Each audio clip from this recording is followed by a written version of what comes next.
Hello, puppies and kittens. Welcome to another Quran lesson for the infidel. I want to comment that just this morning, somebody had asked me on a Muslim discussion site whether I had read the whole Quran, thinking that I hadn't read any of it. And I provided a list to the blog post series. And they offered they said, wonderful. My greatest piece of advice is to read it with pure sincerity in your heart, true and honest seeking for the truth. And then a subsequent warning that, all this will be in vain if you don't heed my advice. God does not need any of us to believe. It doesn't benefit him at all. Well, then God shouldn't make a big damn deal of it then, does he? He wouldn't be sending us to hell if it doesn't really matter to him one way or the other. So I told him, of course, my default setting is that I read everything with sincerity. And if he were to do the same, he would see that there is no God and there is no truth in the Quran, because that's what I've seen so far, being over halfway through the book. Just wanted to make that comment. And now let's see if we can assemble our guests. We're doing the production a little bit differently today. And my producer, do we have the rest of the panel up? There we go. All right, and Bogey, good morning. Well, welcome back to you. Hello, everybody. And you want to take it away, sir? Thank you. So this is Surah 37. And it's the next one in the chronological order. This chapter says quite a bit about hell and heaven. One second. The producer, I've just added Carl, but I'm not seeing the screen for him. Yeah, sorry. Am I in? Yep, you're in. Oh, sorry. I didn't see the link. My bad. I didn't see the invite. Sorry for interrupting you. No problem. Go ahead. No problem. So a lot of fear and horror is packed into this surah. And I will invite my fellow panelists to elucidate their fears stemming from the reading of those verses. This surah has 4 abrogations. I usually clear this off the bat if it has any. 37.174 and 37.175 are abrogated by 9.5, and 37.178 and 37.179 are also abrogated by 9.5. When we get there, we're going to have an interesting surprise regarding these 4 verses and their abrogation and what they are. And they are quite down at the end of the surah, so we will come there once we get there. My first note is about 37:1-5. Allah swears by the line up angels waiting for. Sorry, Bogey. Go ahead. I was just saying welcome to a new guest. Yes. So Allah swears by the lined up angels waiting for orders, the angels that drive the clouds, not the wind, the angels. The read Quran, the read Quran, he swears by these that you're the people of Mecca, God is one. So he says, your God is one. Allah is just one. Also adds that he is the God of the heavens and the earth and what is between them, just to make sure. Notable is the addition of God of the sunrises, and that's a plural, as every day has a different separately performed sunrise and sunset done by Allah. Nothing to do with the rotation of the earth here. Allah performs the sunrise and Allah performs the sunset. This is my only addition to this group of verses. If anyone has any other comments about them. Yeah, Bogey, I think you just misunderstood. I think it's just because God is. Well, this is like for me, one of those verses where, like, when I was a kid, my dad used to tell me all stories. Like, even now, when I talk to my dad, he's like, all miracles and everything is performed by the grace of Allah, and you have to be absolutely on point and worship Allah no matter what, like regardless of whether science proves it or not, it's irrelevant to the subject. Yep. So what did I misunderstand? Oh, no, I was just making a joke. I was saying that God is a very inefficient programmer. That's what it is. Every day is a completely new sunrise. Yes, it's brand spanking new sunrise every day and sunset. But just imagine when he forgets to put it to set. That would be the day of 37.6. judgment. It would be like an eternal sunlight. It would be like a long day. That's going to be the last day of 2020. You think so? Okay. I mean, for all the good things that keep happening in 2020, might as well. Finally, God forgets to move the sun. It just stops in the middle of the sky. There we are. Now, according to this surah, like that, it specifically talks about the day of judgment and the end of times. And so, like, we were taught as little kids, like, the sun would start rising from the west rather than the east as the first sign of the day of judgment, like the end of days. I always wondered about that. The sun is supposed to rise from a different direction, but at the same time, it's also supposed to stop moving. So it never made sense to me. Lost you there for a minute. Yeah, well, since Allah is doing all the sunrises and the sunsets, then that becomes completely possible, right? But why can't he just create an automated system that does all this stuff for him? I mean, that's what any of us do. Actually, if I could intervene here, Aaron. Hi, everyone. It's my first time here. There are actually a couple of views on Islamic scripture interpretation. There's one that is a little bit sophisticated, that says that God sort of creates the natural laws and everything moves according to those laws. But there's another that is a bit extreme that says every single atom moves as God wills it to move. So everything that happens, every heartbeat, everything that moves, it happens only because God decides at that point that he will act upon it and he would actually get it to move. So there are two different types of views on that. This one here, I think it probably leans towards a natural order that's been created by God, and therefore it obeys God in terms of natural laws, but he does not intervene in every second of the day to make that happen. But then you'd have contradicting verses coming our way anyway, but this one in particular sort of stood out for me that way. Huh. Oh, by the way, I want to ask. Yes. What does that mean? Bogey. Which one? Does it? Yes, as in the name of the surah. What does it actually mean? Or does it have an explanation? I didn't look this up. Beforehand. So.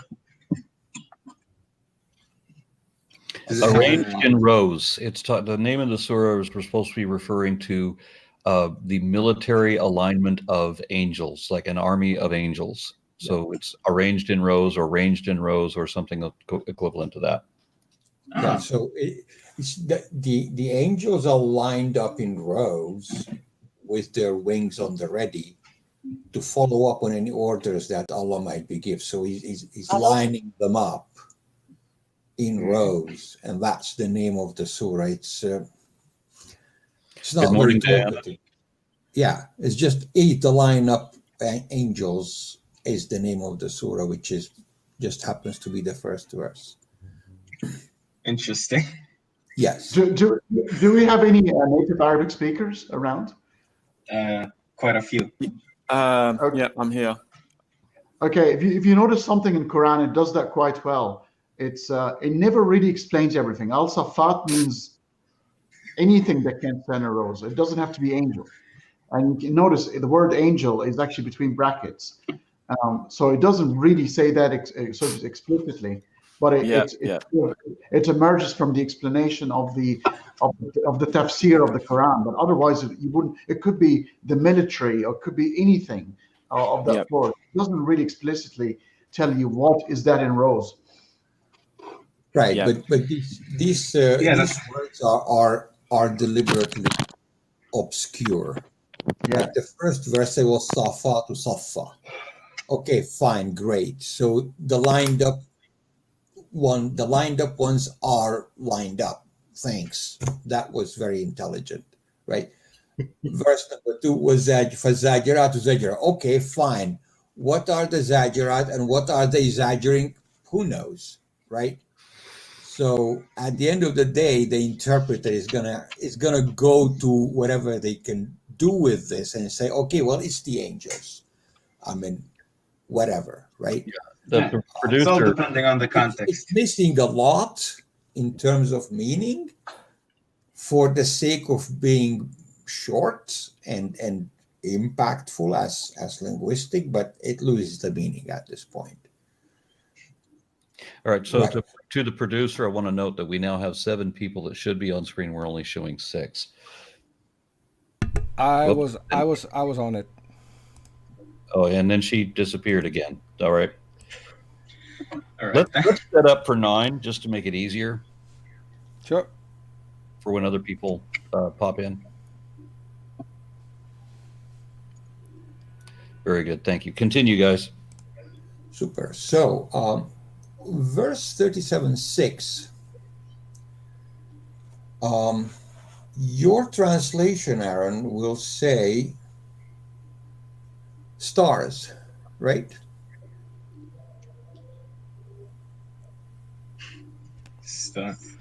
I'm sorry. Am I on the right one? I think I might be on the wrong Yeah. surah. So 6 is saying Inna zayyana as-samaa ad-dunya bizinat al-kawakib. Anyone disagrees that kawakib is planets? Oh, It we're is- on Saaffaat. My bad. I am horrible. Can you guys hear me? Can you guys hear me? Hello? Can you guys hear me? Aron? Yes. I see 3 people on camera. Well, and there are 3 other people, or 4. Hi everyone. Hello. Hello. Hey guys, can you hear Adam? Can you hear me? I can hear you. Yes. Okay, that's good. That's good. Yeah, in regards to Kawakib, I believe Kawakib can also mean celestial bodies, so either stars or celestial bodies. So it could also refer to planets.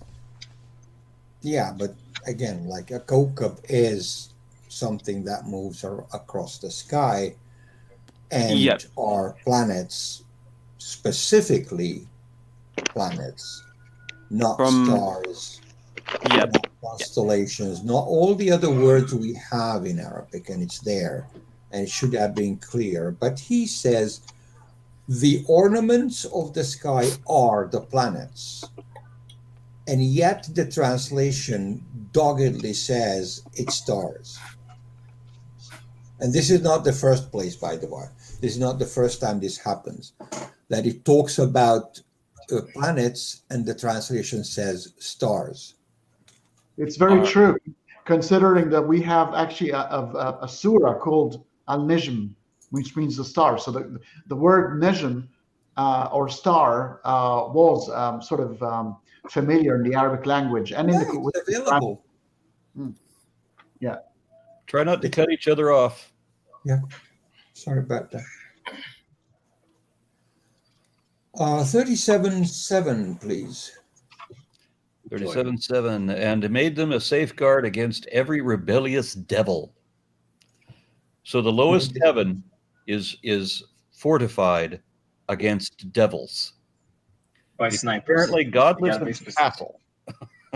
Yeah, this is like an action movie with devils and sneaky and angels throwing stars at them, shooting stars, and from all the directions. And yeah, this is an action movie right here. Let's see. I have a question in regards to this. Like, he made them a safeguard against very rebellious devil. Didn't God make devil in the first place? So Yeah, isn't but- God responsible for his actions? Right. And didn't he foresee them coming? He doesn't Exactly. need to throw stars at them. He knows they're coming. He knows I they're mean, coming because I mean, foresees them. he is the all-knowing, all omniscient, and Right. all-loving God, and yet he decided to make a devil and No. totally go like, oh, I Yeah, didn't do It that. could be argued. It Allah. could be argued that he's not all-knowing. He's just all to throw deciding. anything at the devils because they're coming, and when they're there, you just don't say anything. I will Or he's certainly just tell you, plain man. dumb. I'll certainly tell you, Allah's not loving, man. the, the God of the Old Testament and the God of the Quran, not loving. Trust me, man. You can just tell by the verses. You can just tell by the verses. Yep. Sorry, it's just there's a bit of a delay. Like when I speak, I'm sorry if I do interrupt someone. There's a bit of a delay. 2 or Yeah. 3 No, it's fine. It's worth mentioning as well, Bogi, that why were actually the demons, what are they trying to do, trying to breach the heavenly realms? They actually trying to eavesdrop on God's plans. They're trying to listen to what is God's genius plan to humanity, and therefore sort of spoil them. That's in some of explanations. Yeah. Yep. I guess a second explanation could be that he's not all-knowing, he's just all-deciding, as in he writes down everything that's going to happen before it happens. And before he started doing that, he didn't know what was going to happen next. So when he made the devils in the first place, he didn't know they were going to rebel because he didn't prematurely decide their future. So No, it seems to me God is like a very narcissistic person where he wants everybody to worship him. Exactly. That's what I was saying. He's not all loving. He didn't create us out of love. There's a verse in the Quran where it says, "And I did not create mankind or jinn except to worship me." So he didn't create us for love, but he created us to fulfill his ego. If I'm making sense, So Yeah, he just wants his ego stroked all day long, every day, for eternity. Exactly. And if you don't worship him, there's a verse that says exactly like this. And those who are too arrogant to worship me and don't worship me will find themselves in hell, humbled on their knees. So you can just see this God's far from a just, merciful, more like a tyrant. More like I'd like to think of him as like a kid with a vengeance. Like, I don't have my toy, so I'm gonna throw a hissy fit. He's definitely narcissistic, and I could easily see God saying, "No, I don't take responsibility at all." Exactly. May I also remind you, this is the guy who said that he wears pride like a cloak on his back, or something along those lines. I don't remember the exact verse. Now, this reminds me of a story. It's a bit of a sad story, because when my daughter passed away, everybody tried to console me, and the thing they said was that he is at God's feet. And now I'm thinking to myself, why would an all-loving God want, all these innocent little kids around his feet? There's something wrong with this guy. Also, God has feet. Also, God has feet. But he said it. It's also quite interesting to see the evolution of God in the Abrahamic faith. In Judaism, you'll notice God is not as powerful. He's almost competing with other gods, hence the word Elohim, which is plural for gods. And then the Omni, which is the all-knowing, the St. Augustine, all the additions to the Christian theology, where God suddenly has started becoming omni-everything and all-loving, all-powerful and everything. But Islam takes this to an extra notch. They add, the 99 names of Allah. And they all use like most powerful, most loving. They add to these attributes to an absolute extreme. So there is absolutely zero evidence that Islam believes that God is maximally powerful and maximally knowledgeable, but he knows everything before it happens. He's purely omniscient, and omnipotent as well. So there's no escape from that in Islam. And not only does he know everything, he knows everything that you're going to do because he is in fact the one making you do it. We learned that in the last surah. So we have no free will. We are literally just toys in his toy box. We're going to learn that yeah. in this surah too, Aaron. So Yeah. what I can praying? sorry, I can certainly attest to that. He doesn't know everything because I was there in Makkah. I went to Makkah like 4 times. I've done my pilgrimage and everything. I was a hardcore Muslim way back when, and on my last trip there, like I didn't feel anything, and I was like, if there was a God there, please strike me down, just so to prove to everybody there that there is a God, and nothing happened. Look, I'm still here talking to you guys. You're a brave man. You know the funniest things I find about the Quran is when he threatens mankind that he's gonna break the sky and pieces of the sky will fall upon us. Like, how are you gonna do that, man? It's just gases. Well, So- but there's the firmament, and the firmament is this giant crystal dome that covers the flat Earth. So if the Yeah. sky were ever to break, then that's what it would be. It would be the broken glass of the crystal dome in which heaven is built. Yeah, that's what Well, they that thought would be back then. That would be the end of Well, days, wouldn't it? Will Yeah. God shout at them, or will he just send a bunch of birds with some fucking rocks? We need a report. Because God is kind of inconsistent whether he just takes the direct method or the indirect method. Yeah, Now, it's quite uncanny as well that the knowledge in these surahs are exactly the knowledge of the ancient world of how the world functions. Then the firmament, the little windows in the dome. It's almost like they're copying what the world understood or believed the world to be at the time. So it's very uncanny to me. It's a plagiarization, Well, it's not just at the time; it's also in that specific region because there are people that came long before Muhammad that already knew the Earth was round. Like I think it was Ptolemy's. I'm not sure. yeah, the Greek calculated the A Greek mathematician. Aristotle. Yeah, Aristotle.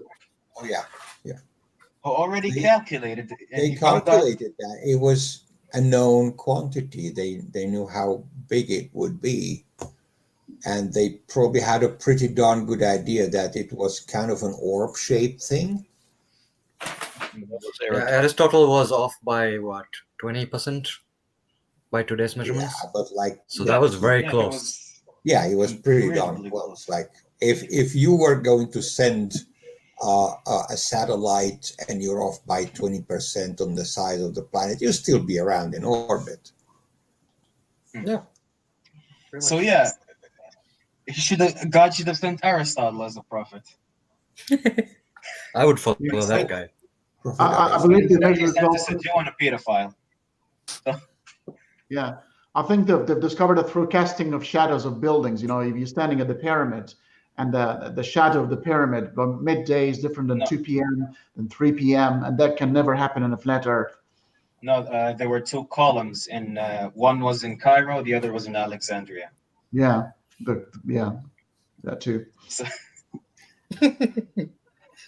So So- 37, 38, 37, 7, 8, and 9, throwing the planets at the jinns that try to sneak a listen at the planets or firmament. stars?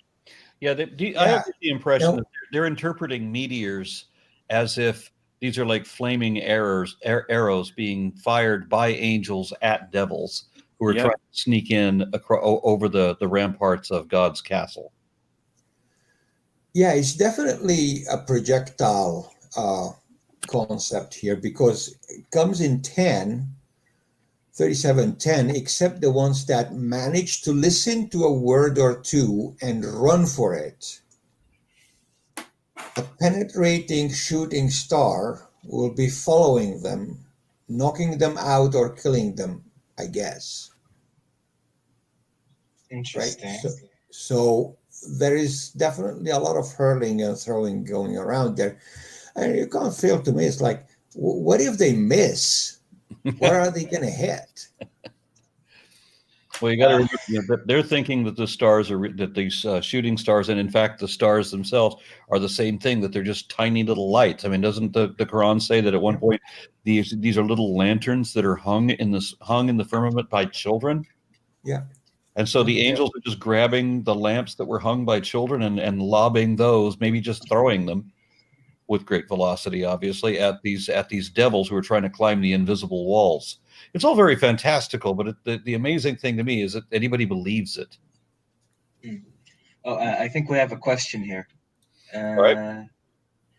They cannot listen to the highest assembly of angels, for they are pelted from every side.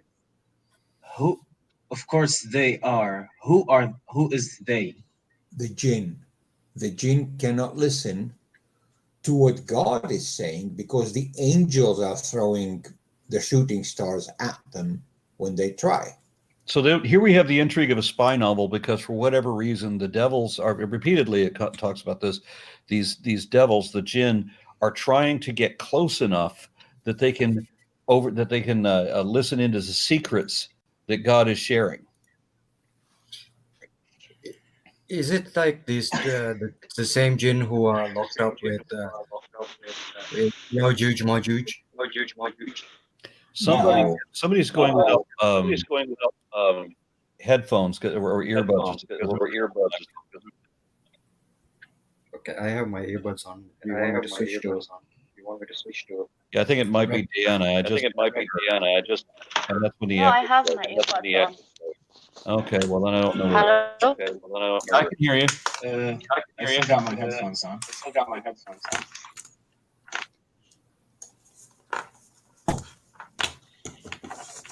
So,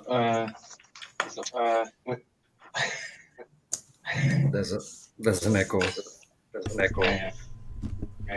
Someone might be having the stream running in the background and need to mute.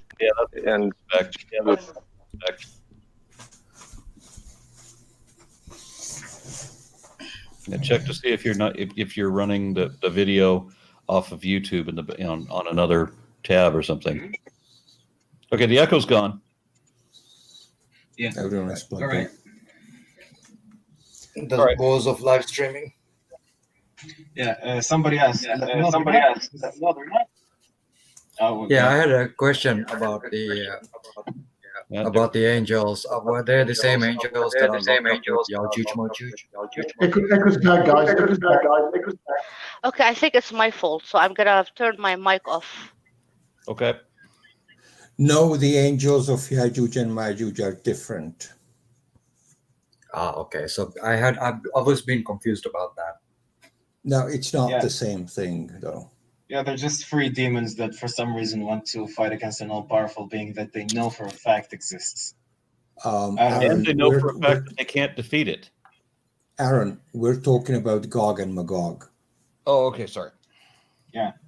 Just for I thought we were talking about the demons climbing over the walls. No. Yajuj and Majuj is Gog and Magog. Yeah, but I was talking about the other guys, the free ones that know God exists, but for some reason want to spy on him. Yeah. Those are different. It's a different story there. Okay, so 310. Yeah, we got the lobbing game. Everybody's done throwing stuff around. My note here is I like the videos you attached. Source of great entertainment to see these people even considering the roundness of the earth to be a totally foolish idea. The first video, the guy has a pregnant silence for a few seconds when he opens the question, says, well, is the earth round? And he has a pause. And he's going like, no, it's flat. What are you talking about? That's what happens when you read too much Quran, man. You start getting conspiracy. The second video, by the way, is interesting. It's a fairly recent flick about an Iraqi scientist. I think this was broadcast in Iraq fairly recently, like within a decade, less than a decade.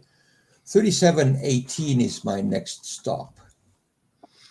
37:18, and I want to comment on these these arguments. You know, that the Quran supports a flat Earth, so we're going to believe that the Earth is flat. So this guy says that if you get in an airplane and go up into the sky to flying to China, shouldn't the airplane just go up in the air and China would come to you? It's bewildering to me the level of stupidity required to believe something like that. I think he misinterpreted some of the graphs he saw. Okay, It's so not convex. you said 37:18? Yes. All right, say yes indeed, and you will be humiliated. Yes. So the verses before that basically talk about those unbelievers who do not think resurrection is going to happen. So in 18, it basically says, so resurrection and reconstruction is a thing, and if they don't believe it, they'll be losers. So yeah, it's go ahead. I had a note on that. Yes, please. So this is about the resurrection after the end of days, right? For the reckoning. Yes. Yes.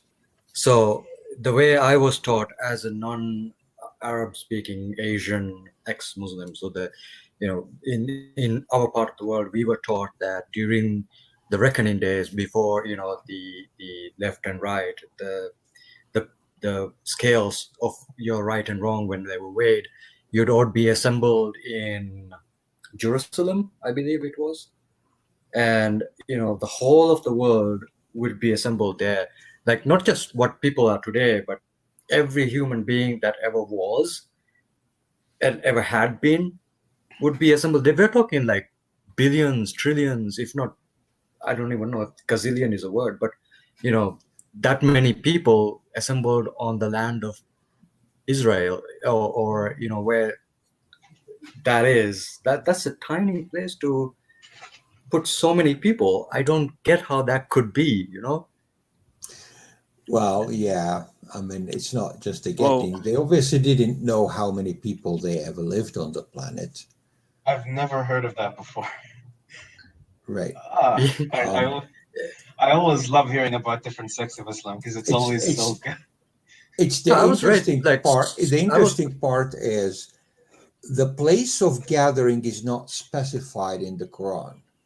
So what you are experiencing here is a combination of a bunch of hadiths and that the place of gathering is going to be. And then somebody put one and one together and said it has to be in Jerusalem, right? If I can make a comment. Yes, go ahead. I'm not sure if you've read chapter 14, but in chapter 14, it says, on the day we change the earth with another earth in the heavens. So, and if you read all over the Quran, it talks about the destruction of the earth and the mountains and the stars being scattered. So it's essentially the end of the universe, and Allah is going to recreate it all, and a new earth suited for the resurrection. So that's the interpretation coming from the Quran itself. Yes. The laws of thermodynamics are having a hissy fit right now. Yeah, so he's going to change. He's going to change. He's going to change the earth. So yeah. So not laws of thermodynamics. There are suggestions of thermodynamics which God only chooses to follow every now and then, every single time. Yeah. You gotta catch up, Bogi. We're reading the same book here. Yeah, I know. Come on, he's all knowing. He creates everything, so he can do it whatever he wants. Yes, I have a note for. Go ahead, Aron. No, just to reply to, because I'm from a different part, so like of the world where like, yeah, we were taught differently how things were, and I was raised a Sunni Muslim, you know, a super Sunni Muslim, to the point where, to the point where I was bordering on Wahhabism. Mm-hmm. Yeah, but even remember, guys, even within Sunni Islam, there are multiple methods. You know, you could be Shafi'i, Hanbali, There are lots of interpretation. Even within the sect, there are multitude of sects. The well goes too deep in Islam, almost similar to Christianity in one way or another. Oh no, but Yeah. if you ask any other believing Muslim, they'll say, "Oh no, the other sex does not exist." Only ours exists. That's the thing. That's the weird thing about Islam. Nothing was formalized. Absolutely nothing. But like Christianity, you have all, everything. Everybody sat down around the table and just agreed to everything. At least in the very beginning. And even nowadays, you have like people who come who sit around and translate the book. Clarify things as best they can, and do to make things clear. But you have this book that is absolutely rife with copying and translation issues that you can't fix because they're baked into it now. Because this book is supposed to be absolutely infallible, and nobody can actually, just accept. Nobody can just come out and say, "Hey, we made a mistake. Some guy made a mistake 200 years ago," because God's not supposed to let that happen. So you're stuck with a catch-22. Do you teach people bullshit, or do you come out and say, "Hey, we made a mistake that we didn't notice"? So God didn't make a mistake. It wasn't his fault that the goat ate the surah that he gave. Well, there are a lot of things that happen. There's also like copying errors where somebody wrote the wrong letter and they just lasted to this copy, or some guy forgot to put this word in, or whatever. And they're all baked in. You can't change it. You can't write a standard New English Quran. No, that's never gonna happen. People are gonna lose their shit. You can't just rewrite. You can't just write the Quran in modern day Arabic dialect. It's just stuck like this, and it's raw, unfiltered, shitty form. And it's not even the raw form. This is the shitty, extra shittified form. Extra shittified. This reminds me of a story that our Imam used to tell us, that there was a person in somewhere in the world, quote unquote, somewhere in the world, who tried to change the Quran, and he literally died in the attempt of trying to change the Quran.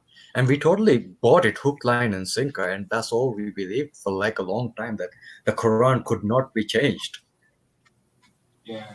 The Quran is different. The Quran we've got right now, there are differently in Morocco than in Egypt, for example. There are about 9 different readings of the Quran, and remember, the Quran in Arabic letters did not have dots or punctuation at the very beginning.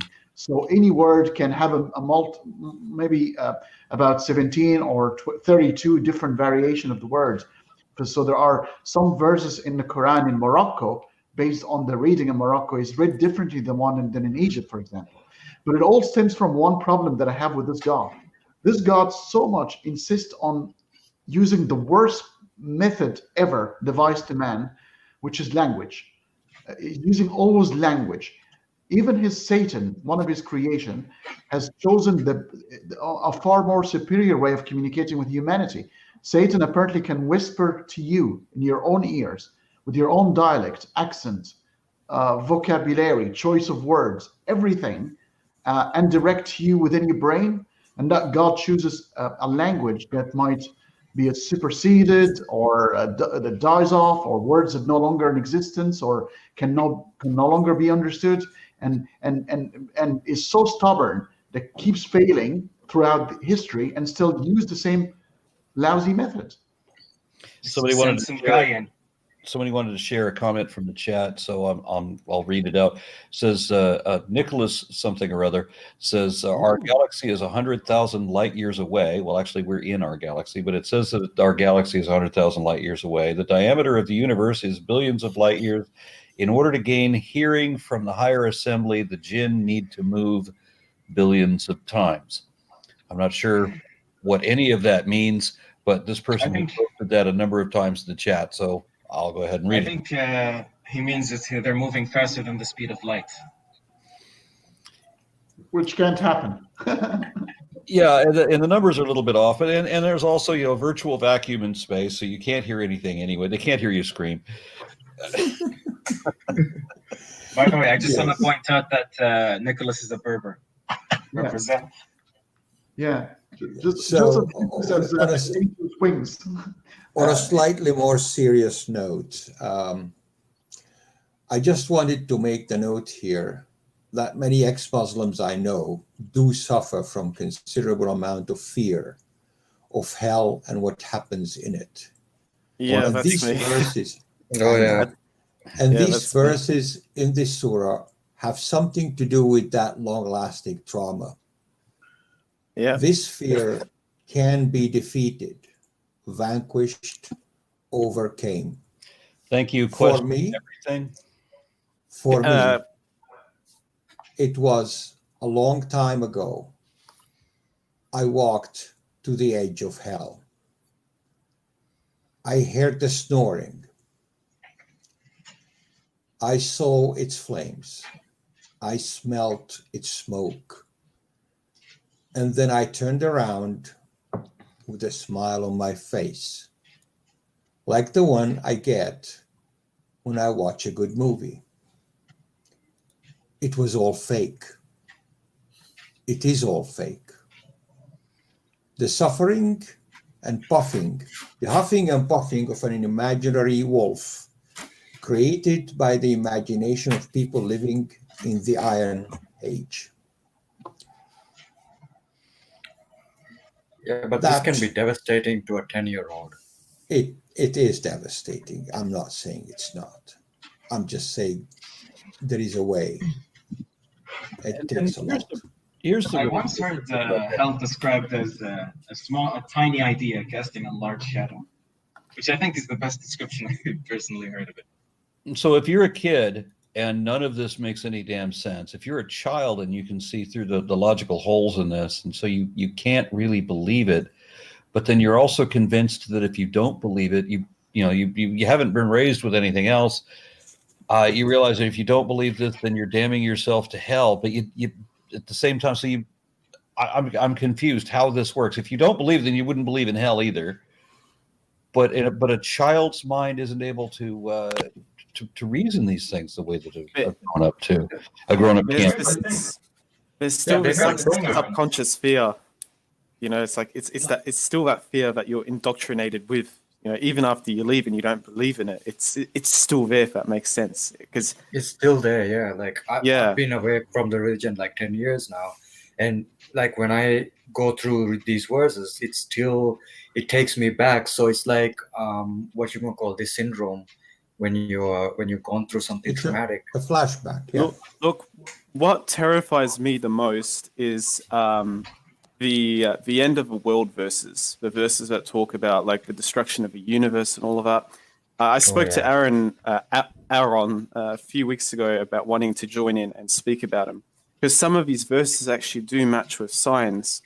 So it just worries me. Like what if there's this creator does exist? He's sent. I'm sorry.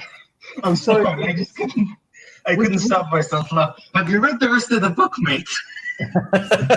Look, I think we can If you- discredit it pretty easily. Just flip a couple pages to the right. No, just flip half a page. You'll find it. I'm quite curious which verses match science. All right. Okay, so there's this Muslim channel that's look, I'm an ex-Muslim, so Yeah. one of the things that pushed me away from Islam is the sex slavery. Muslims. So there's this guy who's made a video matching all the Quranic verses with the History Channel, and some of the verses, for example, where in verse I think 80 something, it says when the earth has been extended and the earth discharges its burdens.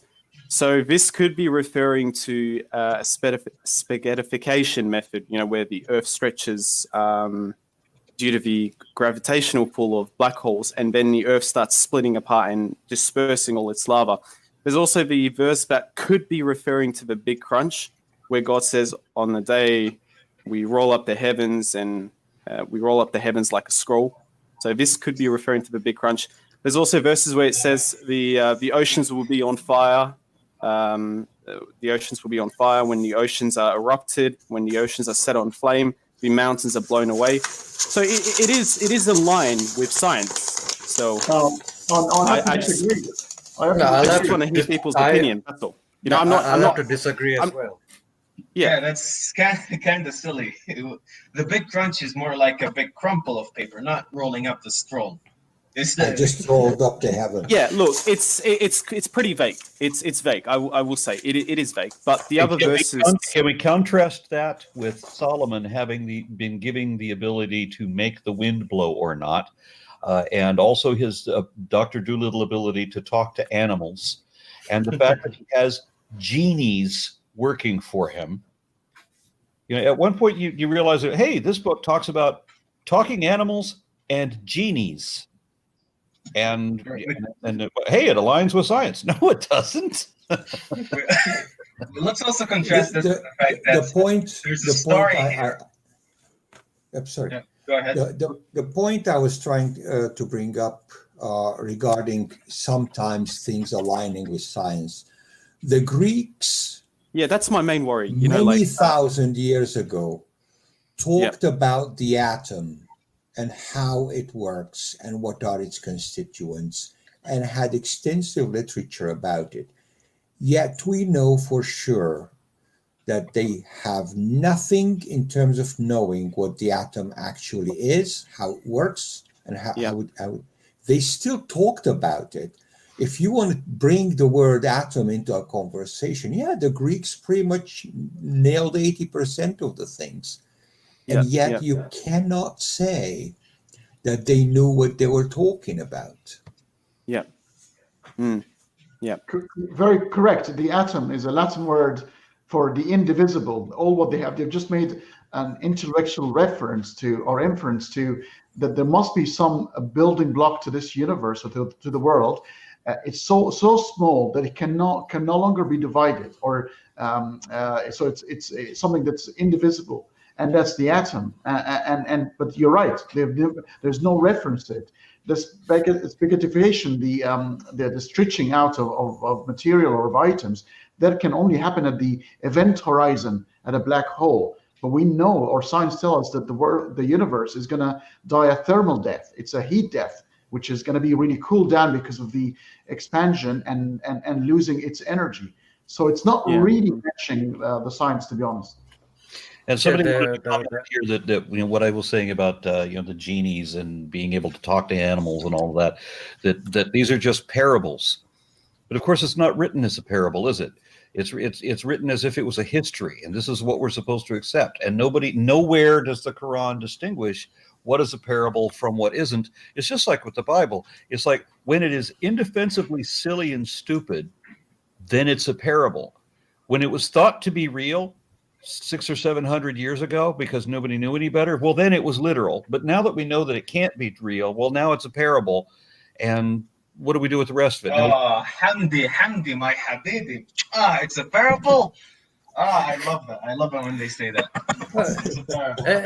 And supposedly the Quran is written as fact, and in the scientific world, the facts is at the very bottom rung of what, of believability, as it were, At the very top is the theory.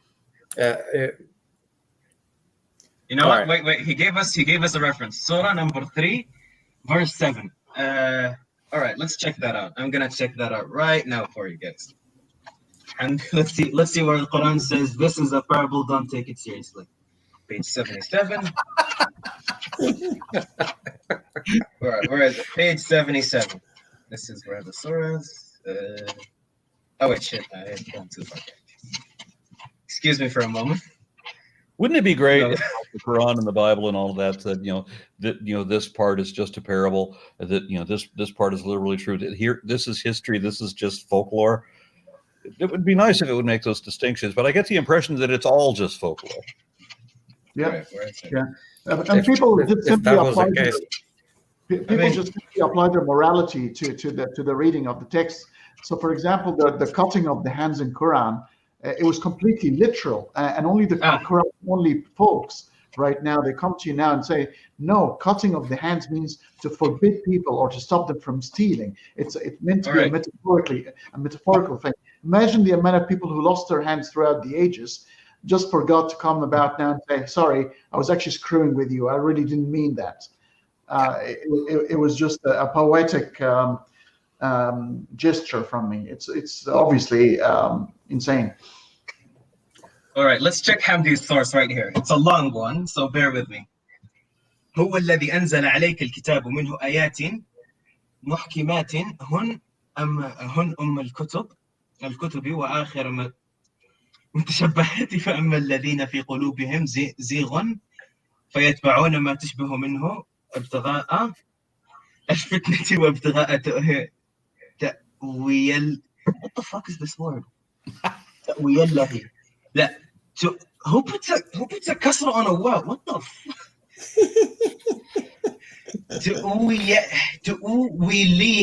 تأويله. All right. وما يعلم.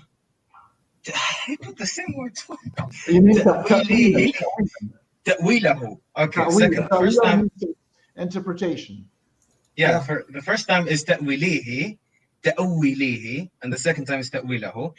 إلا والله الراسخون في العلم ويقولون آمنا به كل من عند ربنا وما يذكر إلا أول الباب. Can I just be honest with you? I have no fucking idea what I just read. Well, that's you tried. because it was all in Arabic, and I have no clue.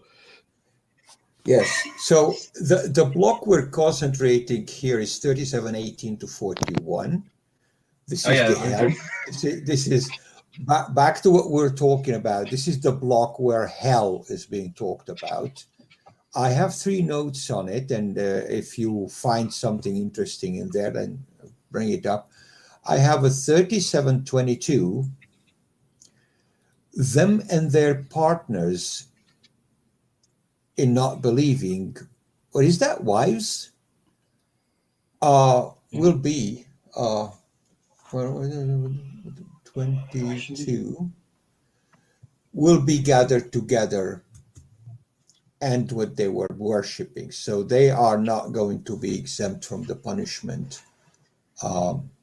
32 is the other verse that I had a note on. Yeah, I want to comment to the producer that somehow we've gone back to a 6-panel screen. We need to be on a 9. We currently have 6 people. I'm counting more. Yeah, but those 2 more are me. Okay. But seriously, guys, if you have the time, maybe at the end of a live stream where we can just discuss these verses, because they do worry me a bit. The verses that talk about just the destruction of the stars, the stars being obliterated, scattered. Just if I can hear your opinion, because I'm a sincere person. When I left, I'm sincere. I just want to know.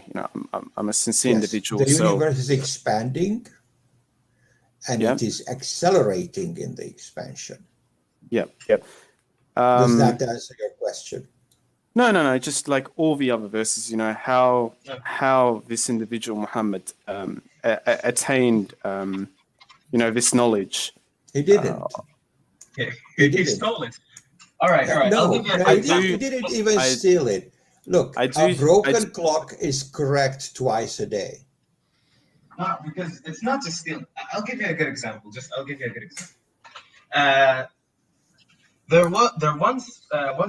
Have you read how the Quran describes the growth of the fetus? Yes. Yeah. I've read it, man, and it's quite similar to. It's completely wrong. Now the Greeks, so there was the Greek philosopher or scientist, whatever you want to call him, but who said the exact same thing. Now, years later, there was in that same general area, there was a sorry if I'm not giving exact facts right now, but you can look this up for yourself. Oh yeah, it's fine. There was a translator. Okay, the translator in Greece or Italy, he was in quite some trouble. People didn't like him, and they kept bothering him, so he decided to leave. He left and went all the way to Persia, or somewhere around, not too far off north of Mecca. And he took all of his translated books with him, including the book by said Greek philosopher that described the same thing Muhammad said. And a certain person studied at that university a couple of years later, who happened to be married to Muhammad's aunt. Now, I think you can connect some dots here. Yep. Yeah. Yeah. This knowledge of the fetus thing. This is we're talking about ancient Greeks. This is about 4th century before the birth of Christ. We're talking about. So we're talking about almost like a 1,000 years before Islam. This knowledge was floating around. Remember, abortion happens throughout different stages, and people see aborted fetuses and how they look like. And sometimes people who are sort of curious about that sort of thing would do it and have a look at it and examine it. But Islam gets it completely wrong. They copy ancient knowledge, which is completely incorrect. And remember, the very last verse in that fetus explanation talks about a skeleton. That the bones are created or formed before the flesh. And we know that this is scientifically, empirically wrong. So that's just be enough. One wrong thing in the Quran should be enough to throw the whole thing away. Not like it's such a silly thing to make to get wrong, because that's the sort of thing that only God would know. That would be His divine proof. But it's Not wrong. Not really.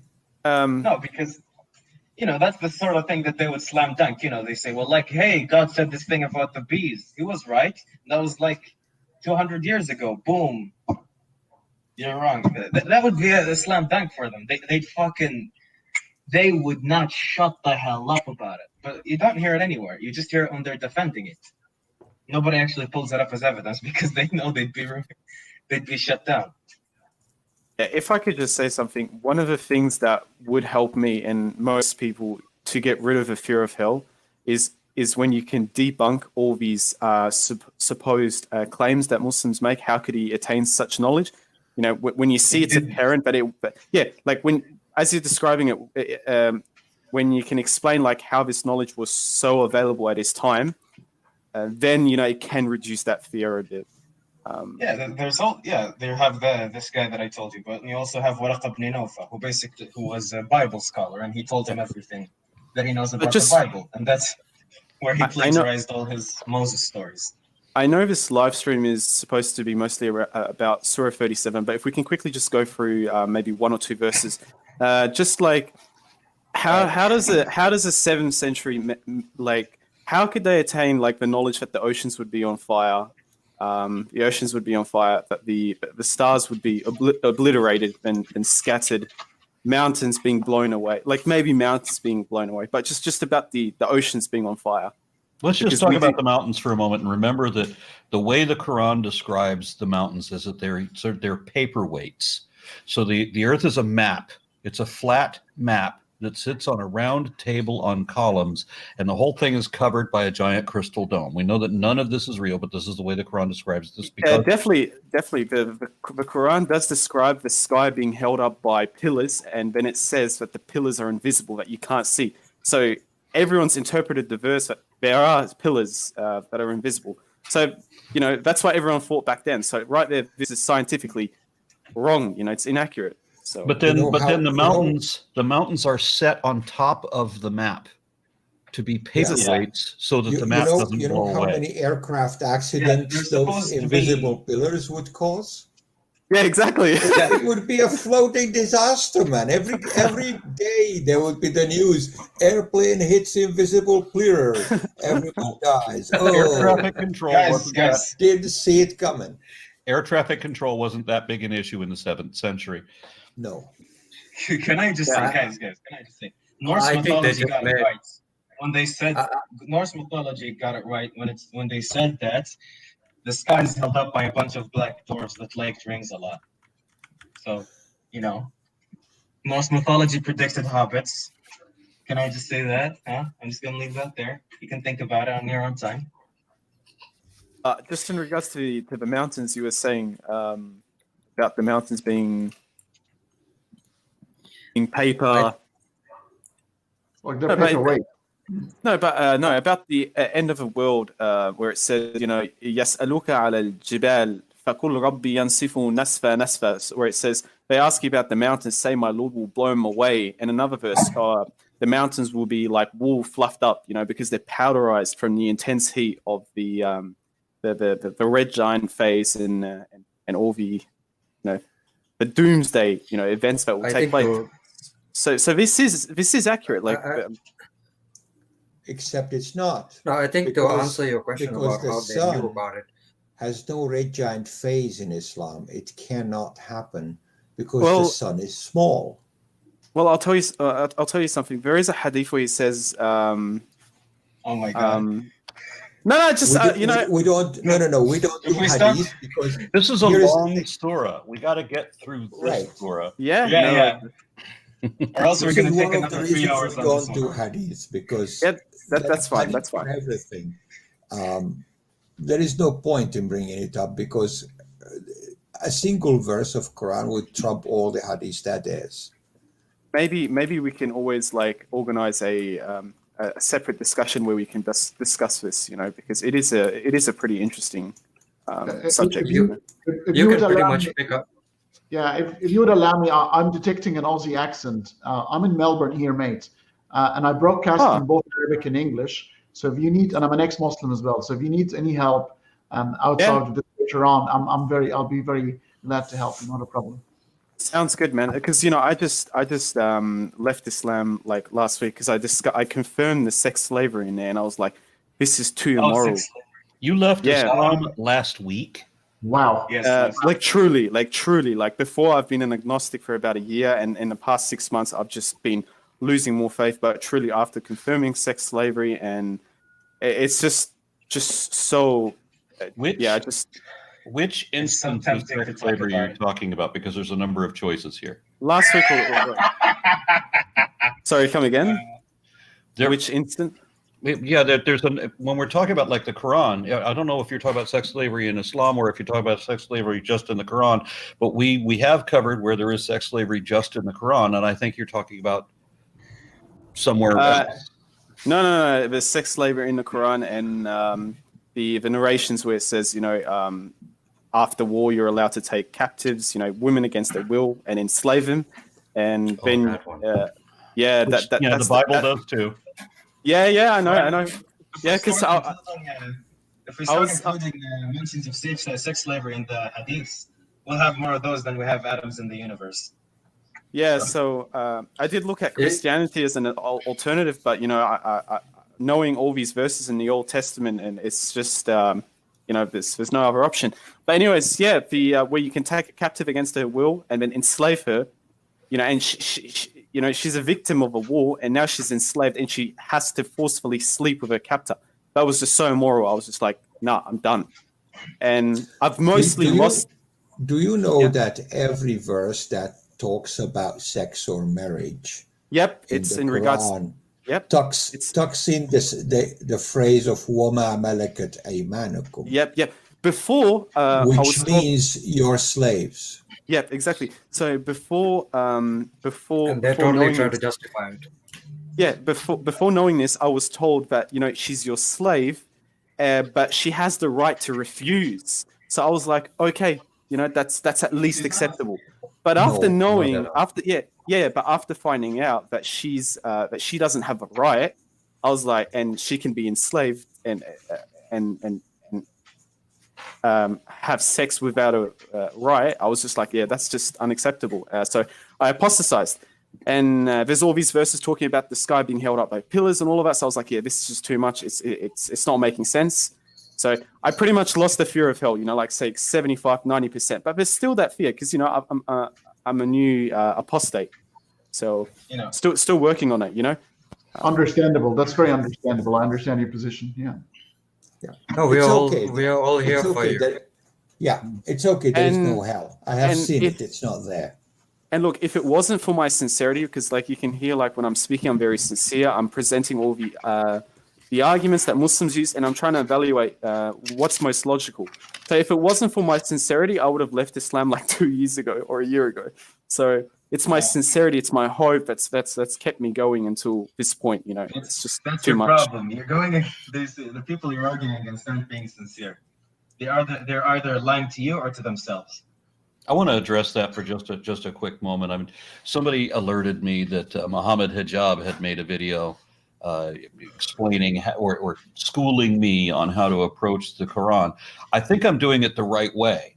I think I'm reading this, from multiple translations. I'm comparing multiple translations, and then just to make sure that I'm talking to people who were raised in Islam and who speak Arabic, who can give me the interpretations that are traditional to Islam, so that I have somebody correcting me wherever I got something wrong. And I'm doing a pretty good job so far as it is the feedback that I'm getting.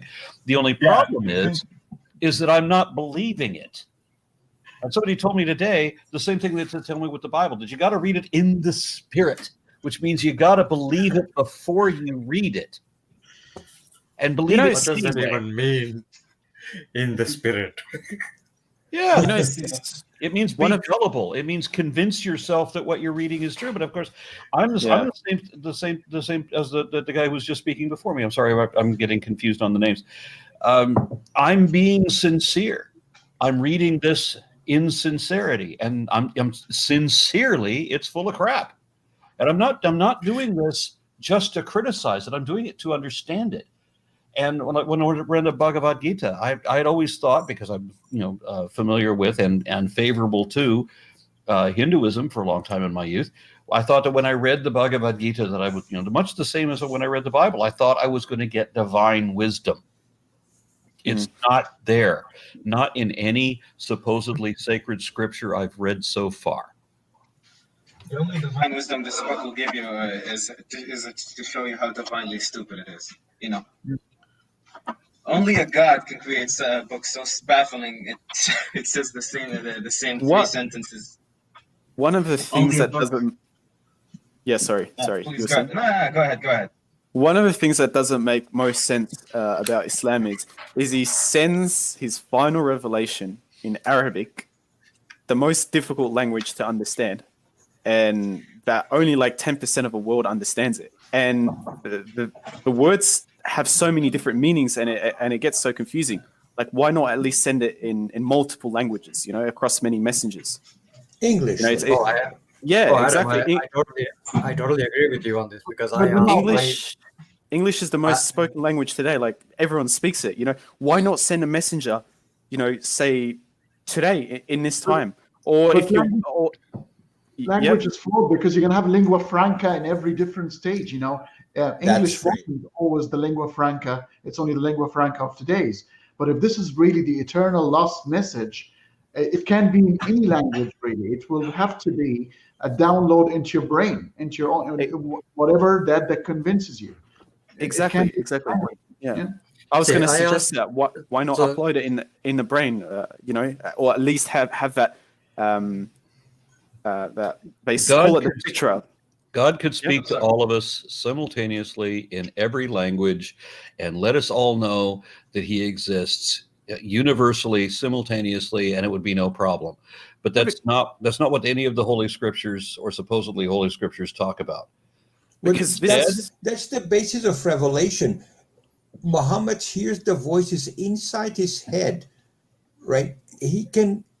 Allah can do this. I mean, He's not capable of doing it to us. What the heck is that? Why do I have to take the word of... Right. Why do I have to take the word... And He uses questionable prophets. And he makes them say outrageous things that make no damn sense and don't accord with reality at all, so that everybody laughs at them. And then He blows up their town because they didn't believe the lunatic that He sent. Yeah. And then He does the same thing again.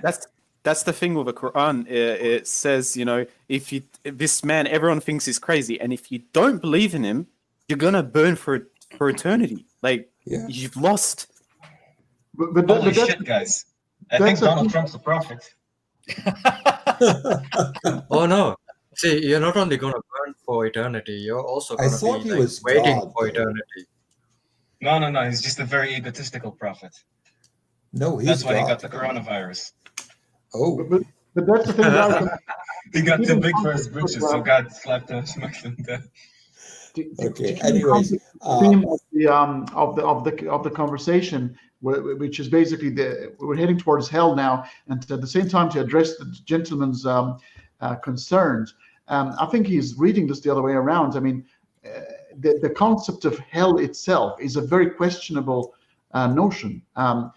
So you're having a God who's created us out of nothing in a deterministic world where free will is an illusion, seemingly, and it's by the admission of the Quran, you really don't have choice in the matter. Just to be put, so you brought out of nothing, why not take you back to nothingness, to the state of nothingness that you were found before? But instead, he's going to put you in eternal torture. To what causes that? I mean, this is incredible. Just the belief of the hellfire on its own is problematic to me. It does not make sense at all. the other Hell thing was the that first thing I had to let go of as a child because it was so the concept of hell was inconsistent with God. That God and hell could not both exist at the same time. the fact that Allah threatens with the hellfire forever actually contradicts his own creation. He did not create enough universe for that. He cannot keep the hellfire forever because he'll run out of molecules in the universe. I have another chat that I need to read. This one is Islam can never reinvent itself, and the countries will never be able to evolve. Why? Because the Industrial Revolution started centuries ago, so they can bring nothing new to the table. I'm reading the quotes that are presented to me from the chat. I'm glad that you had to clarify that. Yeah. I'm glad that we brought the yeah, it's Industrial Revolution into this. Yeah, I didn't select that quote. Yeah. Somebody else Easy there. selected these. Easy there, Hitler. Slow down, buddy. Yeah. So the notion of hell, the reason that you can't believe in hell is because it's one, you have the absolute dichotomy that you have the posthumous paradise, right? This is an impossible promise. And this is only for believers. You have to believe the nonsense, absolutely, without reason, without question, without reservation. And then when you die, you'll get the ultimate glory, euphoria, up on ecstasy in a rave for the rest of your life. Unless you're a woman, of course, in which case you have to sit down and we all sit down because the Quran describes heaven as a hotel lobby where we all sit on sofas drinking non-alcoholic Fanta, and then we have our sex slaves, which would be a little bit more interesting if they at least served alcohol. At least when you go to the Hotel California, you get alcohol. No, I think it's alcohol. It's just halal alcohol. And while sitting on the couches. Yeah, the way It's just on a weird. sofa for all of eternity. That's what heaven is. So this is the best they could imagine, right? So that's what your heaven is. Now your hell is just the worst thing that's possible to imagine. It's all the way on the other side of the scale.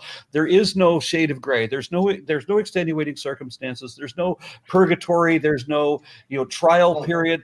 There's no differentiation. It's either absolute bliss or absolute torment, and that's it. It's believe or don't believe. That's it. And this kind of binary thinking is the proof that none of it is real. That if a God really existed, the God would have extenuating circumstances. The God would have a spectrum of color, not black or white. But the fact of the black or white is believe the empty bullshit I'm trying to sell you so that I can maintain my own delusion with greater strength. Or if you don't, well, then you're going to suffer the absolute torment. No, if a God really existed, you would not have the heaven or hell dichotomy. It just wouldn't exist. It would be infinitely more complex than that. And our scriptures would tell things that make sense. They would be all literally true. There wouldn't be any parables or metaphors in them, except when you have to explain something that primitive people can't explain. And it would detail clearly that it's only explaining this so that you can understand until such time, right? We would know when it is a parable and when it is, or when it's metaphorical, and why it is. And it would give us knowledge that we couldn't have had. It would tell us about microorganisms. It would tell us why we need to wash our hands, that sort of thing. It would give us useful information. It would not describe the stars as lanterns hung in the firmament that are being chucked at devils by angels. It wouldn't say any of that nonsense. If there was really a God, the Quran, the Bible, the Bhagavad Gita, there'd all be one book. There would only be one book, and it would be right. And we wouldn't be having this show. We wouldn't have to have True this enough. So, thank you, God, for providing us all this endless content for Aron's channel. Cycling back. Cycling back to what Aron said about the purgatory. In Islam, the way I was taught that purgatory was when you died and when you're in the coffin, waiting for the day of resurrection. That's your purgatory. That's when you are questioned about your deeds on earth. That's what I feared the most, man. That's what I feared the most, more than hell. The punishment of a grave, man.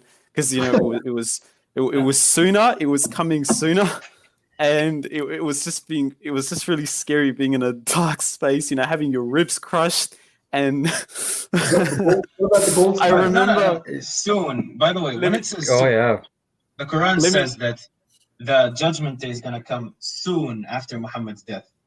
Let me just say something really funny. I remember reading this hadith where Muhammad said, the one who misses his prayer, his morning prayer, Fajr prayer, and chooses to sleep instead of waking up, his punishment in the grave will be him having an angel picking up a rock and smashing his head, and God recreating his head again and smashing it until the day of resurrection. I'm like, bro, this God is so obsessed with worship. He's going to torture you with the most barbaric, just crazy punishment just for sleeping. Sleeping, your body needs it. It's just, and it doesn't make sense. You're in this spiritual realm. Like, why would you use physical, means of torture? You know what I mean? Like, you're dead. It's you can't feel it. If any of you had the opportunity to be like the Mormon belief, where you get to be your own God, if that were the case, and you want to impart any kind of a message to your people, first of all, I wouldn't have to impart a message because I'd fucking be there. Everybody would know that I was there, and that I existed, and if it was necessary, because it's not necessary to me that everybody know that I exist. And it's damn sure not necessary that everybody worship me or that anybody worship me. Any being worthy of worship would not want to be worshipped, because that's just awkward and weird and creepy. So why would you want to be worshipped? It just makes no sense. I mean, when you have an ant farm as a kid, do you expect the ants to worship you? I mean, it's no. I agree. Yeah. I agree. And Aron, it's not even the ultimate arbiter to this God. It's a strange one. It's not even being good or being nice to other humans or being, you could be the best person there is. Give to charity, help people, be nice. But if you don't believe in Christ or Allah or that particular God, that's all in vain. That tells me straight away, this is bogus for sure. One of the most things that bothered me is, how someone can be so good but not believe, and they'll burn. Where someone who believes but is an evil person is going to get punished a little bit, but is eventually going to go to heaven. Where the really good person who couldn't believe is going to be burning. And when you people like this can be a bit graphic, but when people think of hell, it's just hell, but. Skins are going to be bubbling, melting. It's horrific. It's horrific. Like, I'm not sure if you've seen the ICE videos where they burn the Jordanian pilot and the Turkish people. I've seen those videos. The skin's just the skin bubbles. It just bubbles and it melts, and the individual starts hallucinating from the intense heat. It's fucked up, man. And this God is going to do this to billions of people forever. Fuck. Dude, you're a it's- brave man for watching those videos in the first place. And God decides in advance, according to the Quran, God decides in advance which of us is going to be evil. He decided that I would not believe. He closed my eyes and closed my ears to his truth, which has no truth to it. He decided in advance what I will do. He knows not only what you will pray for when you pray, but he makes you pray because you don't have any independent action. You're just a toy. He manipulates everything that we do. And then he's going to punish us for doing the things he forced us to do. So there's no possibility here. It's absolute rubbish, all of it. And I don't say that as a running. Yeah, that's why. Idiot. I say this after having read the passages that say the things I'm describing now. Yeah, and we've got something here to prove all of this. Aaron, Quran was supposed to have been created from the beginning, even before the creation of man. This tells me that all the stories, even Muhammad's marrying his adopted son's wife, and all these little anecdotal stories, they have been decided way before the people who committed them were created. That tells me we're all extras in God's movie. So he knew. Yeah, this is why when he created the world, he knew that he was going to lament having made a mistake that he hadn't yet made. He knew he was going to make the mistake that he can't make, that he was going to make. So he had to wipe out everything with a flood. He knew all that was going to happen, and he was going to have to wipe the slate clean. And he was going to have to do it again with Sodom and Gomorrah and all that, because he has to keep repeating the mistakes that he knows he's going to make in the future that he can't make, but he's going to do it anyway. Yeah. I'm sorry. I'm laughing at I'm laughing just imagining the moment. I'm going to read to laughing. All right, go ahead. Yeah, I'm going to read to you 31 and 32 from this. Bogey, let him finish this, and then we'll get back on track. Go ahead, finish that. I think we've got to move. I think we've got to move through these surahs quickly, because this is quite a long surah, like through these verses quickly. Yeah, let's try to be efficient from here on. Yeah, I was just saying, I'm laughing thinking of the moment God put pen to paper and decided, 9-year-old wife.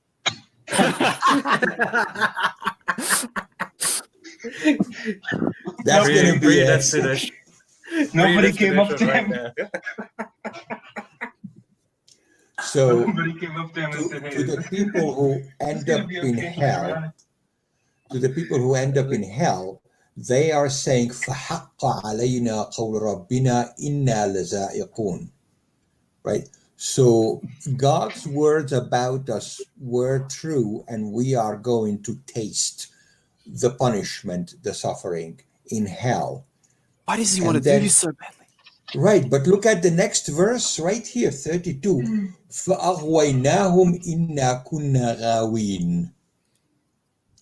He is the one who misled them, because he was the misleader. No, I think this is talking. I think these are the people in hell saying to the others, "We led you away," because that's what the pagans used to say. Don't follow Muhammad. This is Allah says. We. No. This is the royal. No, because if you look at the previous verse, it says they will say, "No, it was you who would not believe. We had no power over you, and you were already exceeding all limits. Our Lord has sentenced on us." First contradicts himself. Then the people acknowledge that, his words were correct. We are going to hell. And then the verse right after it says, no, we are the ones misguided them, because we are the supreme misguiders here. So what it is it's talking about what the people are saying to each other. God isn't speaking here. Yeah. So 32 isn't verse 32. God isn't saying, "I led you to deviation." I think it's the people. It is the people who is saying that we led you astray. Yeah. I support anybody who's burning in hell, boiling, the fucking endless pain. So who's saying these verses? These are the people in hell, and they're talking to each other about how they led each other astray. So why are they talking in a second person tense then? Because there's they will say about themselves. Because this book is written confusingly by an idiot. No, because this is linguistically correct at the point where Allah speaks about he was the misleader. Well, Allah was the misleader in other verses. It does say that Allah decides who's going to do what, and he makes us do these things. Right. And But this is now they're to predicting. cement Now they're predicting that once in hell, all these people are going to turn on each other, and they're going to say, "You misled me." That's what that's trying to say. I see. It's anyways, the next blame on blame. the next like, you section did this that to we me. can No, you go Thank and you, talk Noxum about. Voltum here. Long section about heaven, what happens in it. 37:41 to 74. If you want to pick on any one of these verses, then go ahead. I've got a couple of lined up. If you'd like me to start with Yeah, those. go ahead, please. Yeah, Okay. we'll go by your schedule. 37:48, gaze lowering, only looking at their assigned partners with large eyes, apparently like the Japanese anime female cartoon figures with large eyes. Oh my god. The original weeb. Right there. I don't know what it is with this obsession with Muslims with white skinned female women and We're large coming eyes. to that. We're coming to that. It's- 37:49. Sorry to cut you off here.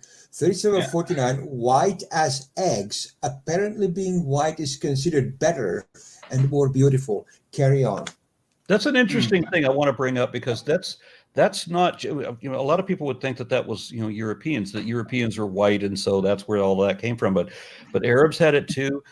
Asians have it too.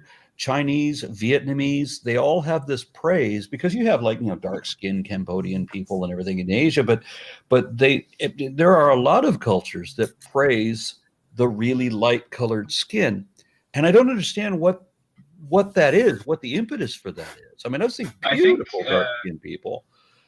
No, I think it's because if you're white, it means you spend less time under the sun, because you're not getting tanned, meaning you're more rich. You can afford to just spend all day inside. But away then from you're the just sun. replacing racism with classism. Yeah. Yeah, One just of them make is it a rare. whole lot better. She's considered more beautiful. She's considered more beautiful, or she's considered more wealthy. Like, Remember, it's the same concept for redheads. I mean, people like redheads more. Women, anyway. me personally, being a brown person, I don't care either way.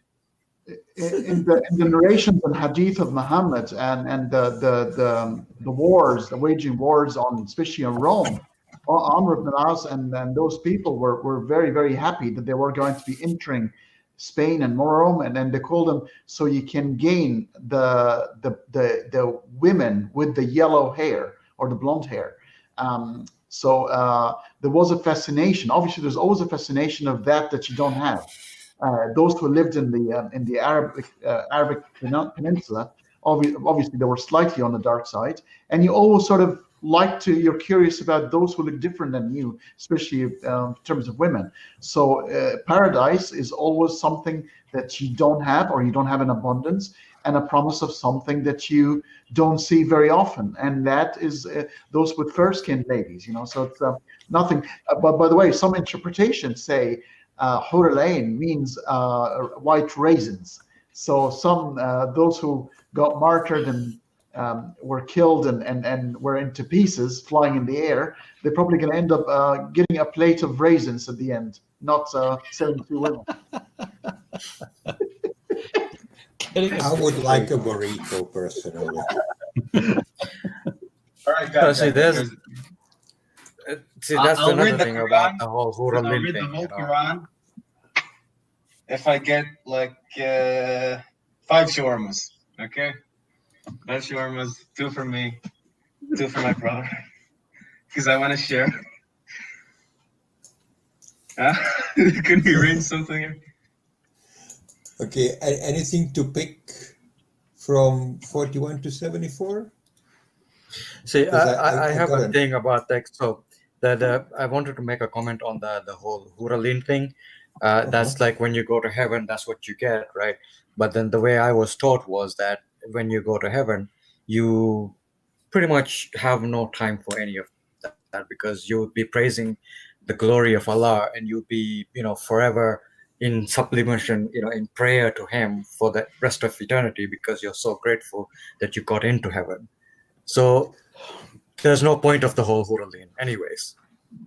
You know, how like, is that not damnation? It is either way. If you go to hell, you're damned. If you go to heaven, you're damned already. So Yeah, I mean, so you go to There's no heaven. winning. This is the nicest that things could ever be. You're stuck in a hotel lobby forever, or you're sitting on a cloud playing a harp or whatever. But in either case, you've constantly got to praise the uber sensitive narcissist who can read your mind. So you can't even have a free thought for gazillions of years. You have to always be thinking, "Oh, it's a nice thing that you did that horrible thing, Yahweh. That's a real nice thing." Y'all see that episode of The Twilight Zone where the little 6-year-old kid can like wish anything he wants to, and he can read everybody's mind, so everybody has to think nice thoughts? Can you imagine Oh, yeah. having to be stuck in that house forever? yeah, that's why I akin to God being a 4-year-old with a temper tantrum. If I was No, a god, well, it'd be such a much But better here's the god. thing, though. Here's the thing, though. God does say once he destroys the world, he's gonna start a new one. Is that the equivalent of just he puts all his toys in a chest, or I guess 2 chests, and then but this time he just gets I don't know, a whole new Lego set? Once he figures out how to do it Torment. right after the infallible being makes all of his mistakes and learns from them. Yeah. So that he can do this all over again. I But don't know. he keeps making the It's a same very strange mistakes. notion, like we understand that our pleasure comes mostly from the journey, not the destination. So we really sort of work on something, we dream about it, we endeavor to get it. When you get it, you go, okay, that's fine, it's nice, but the actual endeavor to get what you want is where the most of the thrill and the fun is. So imagine an existence of what you think about comes to existence without having to lift a finger. How boring is this going to be at some point? Yeah, somebody shared a comment that in Japan, McDonald's got popular because someone started a rumor that if you eat McDonald's hamburgers, you would turn white. That is a good one. McDonald's, you sneaky bastards. Speaking of, I'm drinking a McDonald's right Yeah, now. the only thing I Coke could right say now. about the white skin thing, I mean, if we're looking exclusively at women, that white skin, I think, would be less prepared for the environment. You would be like thinner, softer, maybe more sensitive. Maybe you could make that argument. But that's hardly an argument to make, I think. There's no justification for it still. I mean, and that's only if you're looking at from a perspective of a heterosexual male looking at females. That's the only argument I could make for white skin. And even then, Yeah, who do you I think wrote still this very book? often prefer dark-skinned people. See, in my country, we have generations of women trying to make themselves more fair and light-skinned by applying all sorts of products and, stuff. Like, I mean, I'm talking generations of women trying to do this. Yeah.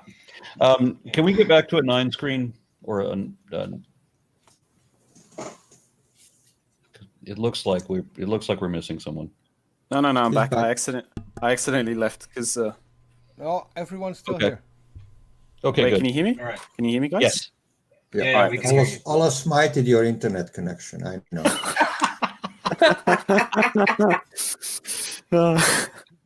We're talking too much about his hell.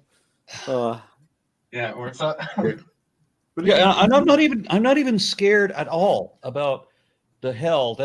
Because that's just not real. There's not any potentiality to it at all. I'm not scared of the God if there was a hell, because God is going to be reasonable. God understands all things, right? So any argument I make, he's already understand why I made them. So I mean, he can't help but forgive me for making the argument that I'm making, because he knows why I made it. Yeah. The only thing that scares me Yeah, but are the people But then- who believe in him that get all upset about these kind of things. I think the Yeah. best thing See- you can think about hell is something I learned in high school pretty quickly. The people who promise to beat the shit out of you the most are the people that are least likely to actually touch you. no, I actually got You know, beat by people God who keeps saying, believe. "I'll burn you, I'll burn you, I'll burn you." It's because he has nothing else to say but threaten you. I'll burn you because I can't touch you. As Aaron was saying, like, why would I shouldn't be? Aaron was saying, he shouldn't be scared, of the hell, because God's gonna treat him justly. You know, why should he be punished for something that you've been given a logic? You can't believe in it. You know, what I find is the God in the Quran is very closed-minded. You know, closed-minded. There's a verse which says, you know, it's talking about, you know, how you know, a son and mother discussing about the resurrection, and you know, if the son says, you know, oh mom, this is all, you know, tales of the ancients, you know, the resurrection isn't coming, then Allah says, you know, indeed the punishment is justified for him. So if you don't believe in this resurrection, it's even though it defies logic, you know, you're eligible to punishment. So it's just very, very unfair. You know, it's very, very closed-minded. It's all faith. So believers use verses like that to justify their, you know, attacks on non-believers or people who leave Islam. I myself have been attacked several times, you know, and then ended up in the hospital just for not believing. Jeez, man, it's horrible. Now, I've often said, you know, when these people want to correct me or school me on how to approach the Quran, the reason that I'm doing this, I've laid out, and I don't want to, you know, sidetrack any more than we already have. I want to be fair and stick to what the verses say. I've asked believing Muslims to be on this show a number of times, and I can see why they wouldn't be on episodes like this, where we're basically all bashing the silliness of it. But what I would like to see is a believer come on, and even if they have to arrange a private thing with me, that's fine, as long as we can look verse to verse. But I think that they know that their scriptures are indefensible. There is no defending this. That's why Muhammad Hijab agreed on video that he would come on this show, but then he never showed. He never answered any message. He's never going to be here. That's why I can't get a believing Muslim. We've invited people in the chat to be on here, and they would say that, well, I can't be in a place where people are going to mock my religion. I get that you have this make-believe thing where it's going to harsh your buzz if we point out that it's not real. But reality is what's important, not the make-believe. Yeah. So what I'm saying, just in summary, is I want to stick to the content as much as we can, especially on long stories like this, and we'll try to get through it as quickly as we can from here on. Please. Yeah. All right. I just want to, before go ahead. Before you Actually, start, this I is a just pretty want to say short that. one. We only have like 4 pages left. Yeah. I just want to throw out there that, you know, it's that make-believe that makes a whole lot of problems for people like myself from my part of the world, where these people who truly believe, you know, like quote unquote believe that this shit is like, I've had friends who've been murdered for not believing, you know. Wow. And I'll tell you, like, I can. Sorry to interrupt you, but you just go, and I'll say something. It happened to me in real life, so. Yeah, like I had a friend, like he was walking down the street just minding his own business. Somebody came from behind and stabbed him in the neck with a knife, for crying out loud. Far out. Yeah. And another guy bashed me in the head with a rock, and I ended up in the hospital. I have no idea how I got there. Wow. Yeah. These apostasy laws They are a pretty terrible idea. Yeah, I was having a discussion at the. This was the last time I visited a mosque. It was about a year ago. You know, I just had only found out about the apostasy laws and all of that. So I was having a discussion with one of the brothers there, which I thought was my friend, until he tried to run me over with his car. Not exactly run me over, but he just went mental. So anyway, driving. He used to drop me off home. With his car, because I don't have a car yet. Anyways, we were discussing about the apostasy laws and all of that, and I don't want to take up too much time, but things got really heated. And he supported the apostasy laws, and I said, you know, like, so if my Christian neighbors convert to Islam, then say, you know, we want to go back to Christianity, you'd be okay with killing the wife and the husband and the kids? And he was just speechless. So I was just hitting him with all these facts, and he couldn't answer. So at the end, you know, I got out, and the moment I closed the door, the car door, he just took off, almost running over my foot. So it just shows you like how someone is your friend and you completely trust will just instantly switch on you and be prepared to kill you, you know? because you don't support his extremist views. Yeah, we could Yeah, talk an awful lot about that. We could probably do a whole show on that. But I do want to try to stick with what the surah says. Yes, 37, 51 to 60. Interesting little story in hell unfolds with one of the people in heaven figuring that, oh, I'm missing my friend who kind of was not sure about this resurrection thing. So they look over the edge of heaven and they see him burning in hell. Sounds familiar, Aaron? Yeah. From the biblical reference, where the fun thing is when you watch people burn in hell. Yeah, that's pretty disturbing. How the people of paradise are going to be, they're going to be reclining on their couches and just they're going to be laughing at the people burning in hell. That's very. This is the worst I didn't know about. Imagine if you enter the Sheraton lobby and you just see to the right some people getting shot. This is right there, 51.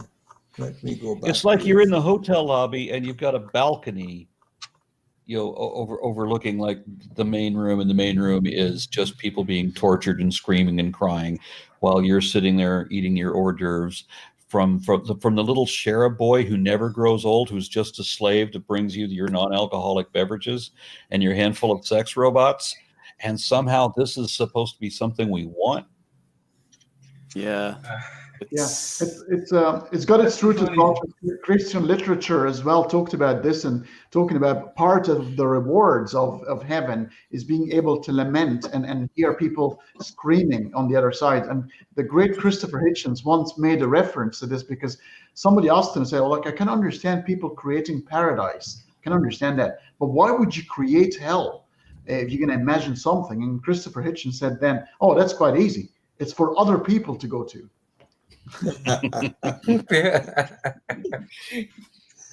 See, one of the things that made it more bearable about going to the hell stories was like my imam had always taught us that if somebody who you loved, like your mother, is in heaven, they can bring you to heaven even if you are going to hell.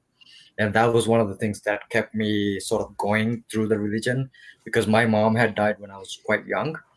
And so the thought of my mom waiting for me to bring me to heaven was like one of the things that kept me in Islam for a very long time. Yeah, they told us the same Actually, story quite that as probably kids. the strongest They told us point. how, as kids, you can, if you're a really good person and if you're a really good Muslim, you get to pick 70 people to take with you to heaven who aren't going to heaven. Which even 70 is a big number of people.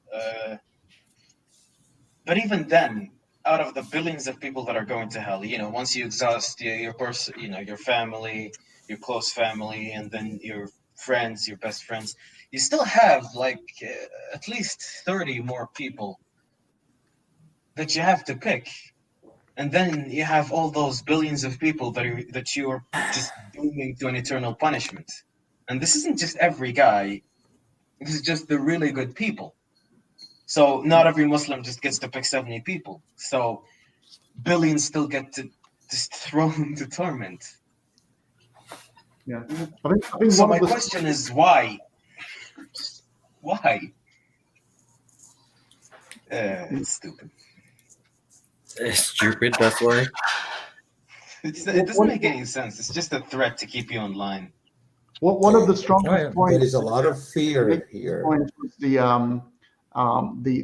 emotional attachment to your loved ones, your wife, your kids, even your animals. If you have cats and dogs, that you love them dearly. And that's probably one emotional blackmail, that people like to be reunited with the loved ones. And that's a strong point. But if you notice one thing here, most of the things are promised. God is talking to the male community, with the white females and everything. It doesn't really mention what women get when they go to heaven, and actually they get their husbands back. There's not a single verse that talks. No verse talks about that. Sorry, what were you saying? Sorry. I always never got a straight answer about the whole women issue. Like, what do women get out of the whole thing? They always go like, oh, I don't know. Apparently the inhabitants of hell are mostly going to be women. So, and Wait, yeah, and in paradise, women are going to be locked up in their homes, and the open markets are only going to be for men. So, yeah. can't even. Oh, stop. is that what the whole don't laugh too loud, like, or else you go to hell? Like they tell us to, for the women, like, don't laugh too loud, you go to hell if you laugh. Oh God. You know, in the whole Quran, man, it describes what men are going to get, you know, houris and all of that. But there's not a single verse that states what women are going to get. It never bothered once saying that women would. Yeah, not once it said, you know, women are going to get jewelries or, you know, whatever they fancy, you know. It just doesn't even bother to state it. So this is God's final revelation for Here's women. the thing: you know? you can't Nothing, no underestimate mention how of. little people valued women back then. We're talking about a society that were so disappointed where people were so disappointed if they got a daughter that they just buried her alive to get rid of her. Yeah. So you see, it makes sense. You know, it makes sense. If this message was coming from a man, it would mostly only talk about what men get. You see, it becomes so apparent. It's not written by a creator that is compassionate towards women as well. Because if it did, it would show more rights and it would discuss some of the things that women would be getting. But instead, it just only talks about men. Because you remember, you don't need to convert women. If you convert the man, who is the the god of the household, then you convert the entire family. You don't need to extend energy converting women. What you have to do back in those times, convert the man, convert the children, and you convert the wives. It's just as simple as that. Mm-hmm. Yeah. So next segment of this surah, which is, go ahead. We got to go through this because I just looked. There's about 130 verses to go, man. This is a pretty long chapter. I know, but break it up. I trust you. Jump around pretty quickly. Yeah, I categorized them out, and here is what I'm going in with. We have 7 stories in 100 verses. So this is kind of Reader's Digest flashback category. Because we're going chronologically, most of these stories have come to pass for us. And this is just a flashback section. So the Quran does this quite often, by the way. It just refers with a couple of verses to stories that it has already elucidated before, like temporally before this. So and this is one of the advantages of reading it chronologically, is that this is going to a flashback, and you have something to flashback to. I think, with the exception of Jonah's story, everything is just a flashback. So the first Redux story is Noah. Everyone else is drowned, so the flood was global. Yes, I know. Muslim apologists would argue against that. 75 to 82. Any additions to that Noah story? I think the only addition I have to say is I don't know what happened between the Bible and the Quran, but I think God purged his editor. Noah's flood. It was Noah's flood. Yeah. I'm telling you. yeah, but I think he just purged his editor. So now nobody uses. He said one too many times. Maybe you could just cut that out. So he cut him out. Yeah. So the next Redux story is 3783 to 113. The story of Abraham. Aron, you picked an interesting detail with Abraham being thrown into the fire, and then suddenly the story changes. 3798. Apparently he just walked right out of the fire without getting burned in 98. I had a note on that one. Yes, please. Where it was told that when Abraham was thrown into the fire, supposedly God commanded the fire to be as cool as water so that he can stay there to prove to the king that nothing is before than Abraham. I got the impression that he wasn't actually thrown in the fire. They were just threatening to throw him in the fire. And so he realized, hey, I'm irritating people. I should bugger off. No, they threw him in the fire, but God made the fire cold. Yeah. Yeah, of course. Of course. Of No, course, no, Alan, but the come way they on. explain it to you, no, but the way it's said is so stupid. He didn't just, wave his hand and make the fire cold. No, he said he asked the fire. He spoke upon the fire and told it, "Hey, could you please be cold?" And of course, the very sentient, understanding fire said, "Yeah, sure, I'll do this one just for you, buddy." Oh, yeah. Absolutely. This book is incriminating itself. It's not. It makes it too easy. So, The funny one about this one as well is it's not mentioned in the literature of Christianity or Judaism. Islam or Quran mostly sort of copies most of the stories from the older sources, but every now and then comes up with its own material. But sometimes it comes up as well with sources from copies of Bibles that don't make it or don't get canonized. Like the story of Jesus creating birds from clay, which is the infancy Bible Jesus, or yeah. Bible of Thomas. So this particular episode does not really you don't hear about it in the Old Testament or the New Testament. It's unique to the Quran, and it's an unusual one. And sometimes it's just random literature and mythology he just got his hands on. Somebody else told to him. Yeah, so 102, the cynical story. According to interpretation, the son would be between 3 to 13 when they start working with that. So, yeah, it's he's a young lad, he's helping his dad at work, and dad just comes up and says, hey, I had this dream, and I'm going to slaughter you. And the son is going like, okay, Dad, let's do that. Right? This is a horrific story. Who the hell would think this would be okay? If my dad told me that, I'd be running for the hill.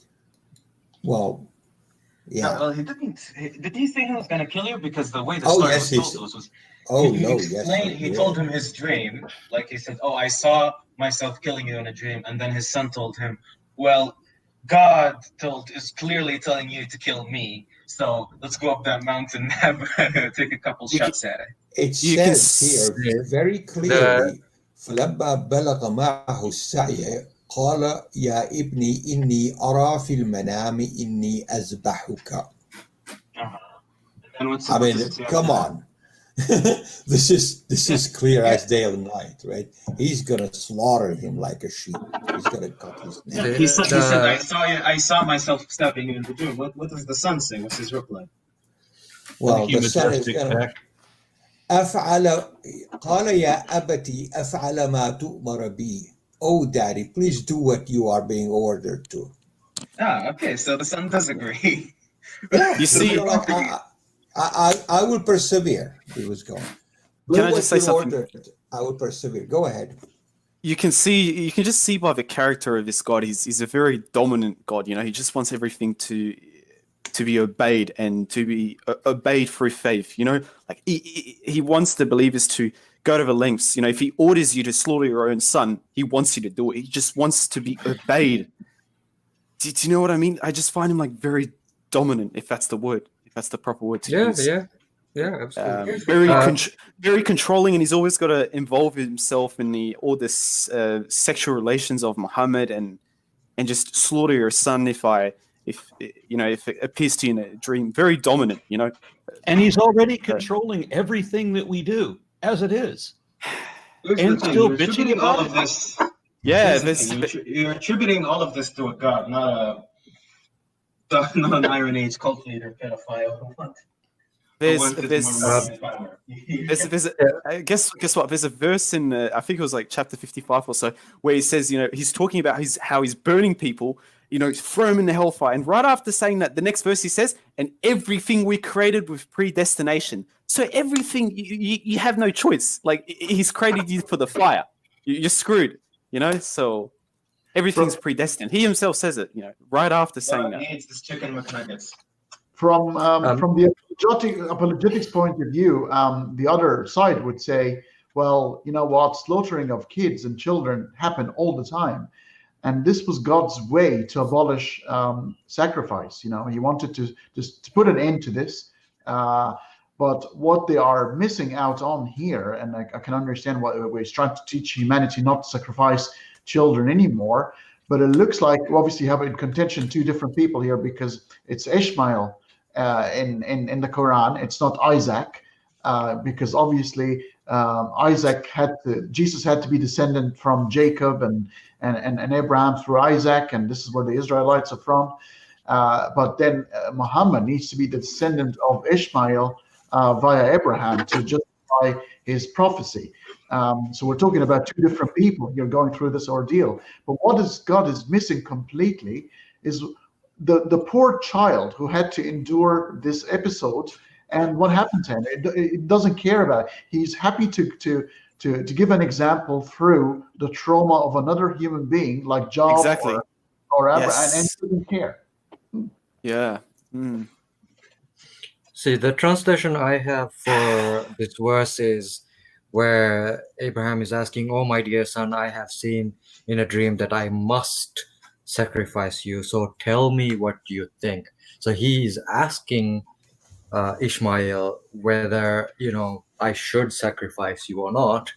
And so Ishmael replies, "Oh, my dear father, do as you are commanded. Allah willing, you will find me steadfast." So he's okay. He's not asking his opinion. It's just a coincidence that the kid agreed. He just said, "Oh, I killed him in a dream." "Oh yeah, pops, let's go do it." Yeah, let's get this done, man. Kill me. To add to this drama for a second, remember the very first surah of the Quran, Iqra, right? Mm. Yes. It says, "Iqra bismi rabbika alladhi khalaq." And then Muhammad answers back, "I can't read and write." What if Abraham has the same understanding problem and Allah tells him to stop and he doesn't get it and he kills his son? Exactly. Yeah. That'll be a different story altogether. God. Abraham is smarter than God in the Bible, which is interesting because Abraham can barter God down on things that God obviously doesn't know. What if there's only 10 people that are righteous in that town, and so forth? Oh, well, then, so we're talking about a guy who doesn't have all of his wits together. That's God who doesn't have all of his wits together. This is according to the Bible. And of course, the Quran is based on the Bible, which is why the God of the Quran is just as inept. I like how the Bible is so bad that the Quran has to wipe its ass for it, and it still fails. This is entire kind of line of one. Once again, I want to fix the other. I want to thank Majestic Peck for that donation of $20. Thank you very much, sir. The Quran is like, no, Bible, you got it wrong. Next section, 37, 112 to 113. Isaac, short story. Anyone wants to add to it? It's too short. No? Wait, what verse are we up to again? 112 to 113. Oh, we've moved pretty quickly. Okay. That's good. Yeah, I told you we jump around. We move fast because there is nothing here. Yeah, I don't know if you have noticed so far, but this book is kind of bad. Isaac is a prophet, and he's been blessed. Thank you. Next. Right. I mean, right. Why is it here? I don't know. At least the Bible has cool stories to laugh at. Right. And 37, 114 to 122. 114. And we also bestowed our favor upon Moses and Aaron. We saved them and their people from great distress. We helped them so they were the ones to succeed. We gave them the scripture that makes things clear, which is why we're having to all have this discussion on things that are not clear. We guided them to the right path. We let them be praised by succeeding generations. Peace be upon Moses and Aaron. We guided them to the right path, to Judaism. and also Christianity, and also Baha'i, and also Islam. Yeah. If you notice, there's like incoherent hastiness in the narration of all these prophets squeezed in few paragraphs. It's almost as if the Quran is trying to make a point and say, hey, you know what? We are the right continuation of the Trinity of Abrahamic faiths. And look, Somebody tell the Pope. the same names of the prophets have been mentioned before in the other Bibles, and therefore we are valid. It's almost like they're trying to validate themselves through an old proven recipe at the time, almost appealing to the Jews and the Christians at the time, saying, "Hey, we are speaking from the same source. We know your prophets." I mean, if you did get kicked out of your own city, and now you're stuck in a city full of Jews with nothing but a few cultists with you, you would want to try and get buddy with everybody. Yeah. Okay. Next, Redux, tiny short story, 123 to 132. Alias flash mention. Wait, did Elijah you say Elias, alias? sorry. No, I'm confused. Elias. Is that Elias or Elijah? It's Elias. Elias. Elias. Elias.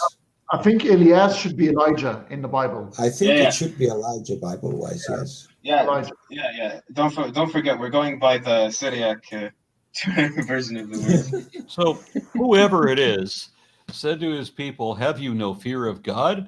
How can you evoke Baal and forsake the most gracious Creator, God, your Lord and Lord of your forefathers?" Oh, you mean Lord Krishna? It's really getting frustrating to me. I can start to understand why people tortured Muhammad and his followers, because he is so annoying. He keeps coming up to you and he just says, "How dare you do this? Don't you want to worship my God? He's so fucking great. He'll burn you. He's so fucking great. He'll burn you." He just repeats it over and over again. Yeah. So See, I what- start great that he'll getting the burn shit out you. of him. So Just in my over. teachings, the way we got it was that Muhammad revealed a verse every time there was something that was happening. The people came and asked him a question, and he goes like, "Hold on, let me get back to you." A couple of hours later, or a couple of days later, he comes back and says, "Allah revealed this to you," and Man, people must have therein been lies so another stupid. verse. Oh yeah, they were like They hook, must line, have been and sinker. so stupid to just believe this man was, No, they didn't believe it. They had to come back with an army. Yeah, I think a lot of I I think- I think a lot of them realized that maybe he was making things up, but towards the end of his life, he gained so much power, and also they wanted to be a part of his group, so they could also get the slaves and the money and all the treasure and stuff from the war. So, and also he killed anyone he left, so you really didn't have a choice to leave. So, Yeah, because he conquered like the entire subcontinent. He didn't really give them a chance. They didn't. And he also had the token black guy on the team, Bilal. Bilal, yeah, the prayer, the singer dude, with the guy with the nice voice. Yeah, And let's not forget Umar ibn al-Khattab, who slapped a woman for wearing the hijab. Yeah. Oh. Unfortunately for her, she was a slave, and he did. yeah. So she has no rights. But, Yeah. but you know, I was watching the Masked Arab yesterday, and he was exposing some of Muhammad's, timed revelations. And there was this story where, he captured these several slaves, and I think it was Omar. Omar said, we should kill him. So then Muhammad says, I've received this revelation, and the revelation says it is not for a prophet to take captives of war until he's made a great slaughter in the land. So it's just so obvious. Yeah, so I'm like, the creator of billions of galaxies sides with this, this criminal, and why not show mercy? Why not show mercy? But instead he calls for their killing. So it really astonishes me that he calls himself the most merciful of those who show mercy. If he does exist, for example. There is Yeah, no way.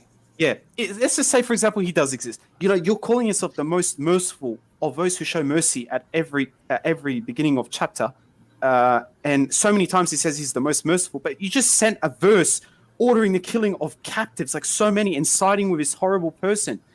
It just can't be from God, dude. And if it is, and this God condones sex slavery, the wife beating, chopping off heads, it's By the horrible. way, Islam Just for the sake of the argument. No one dumb enough to write a book like this could actually create the universe. So I think we're Exactly. I agree 100%, dude. This is why I want to be on the show several times and hear your opinions. And also, I'm also going doing the research. Over time, this fear of hell starts to go away. The more you realize it's absurd. As I said, I've just officially apostatized a week or two ago, about a week and a half ago. So I'm still working on it. You know, and I was someone raw. That is a raw wound. You were talking about something that still hurts. Yeah, man. I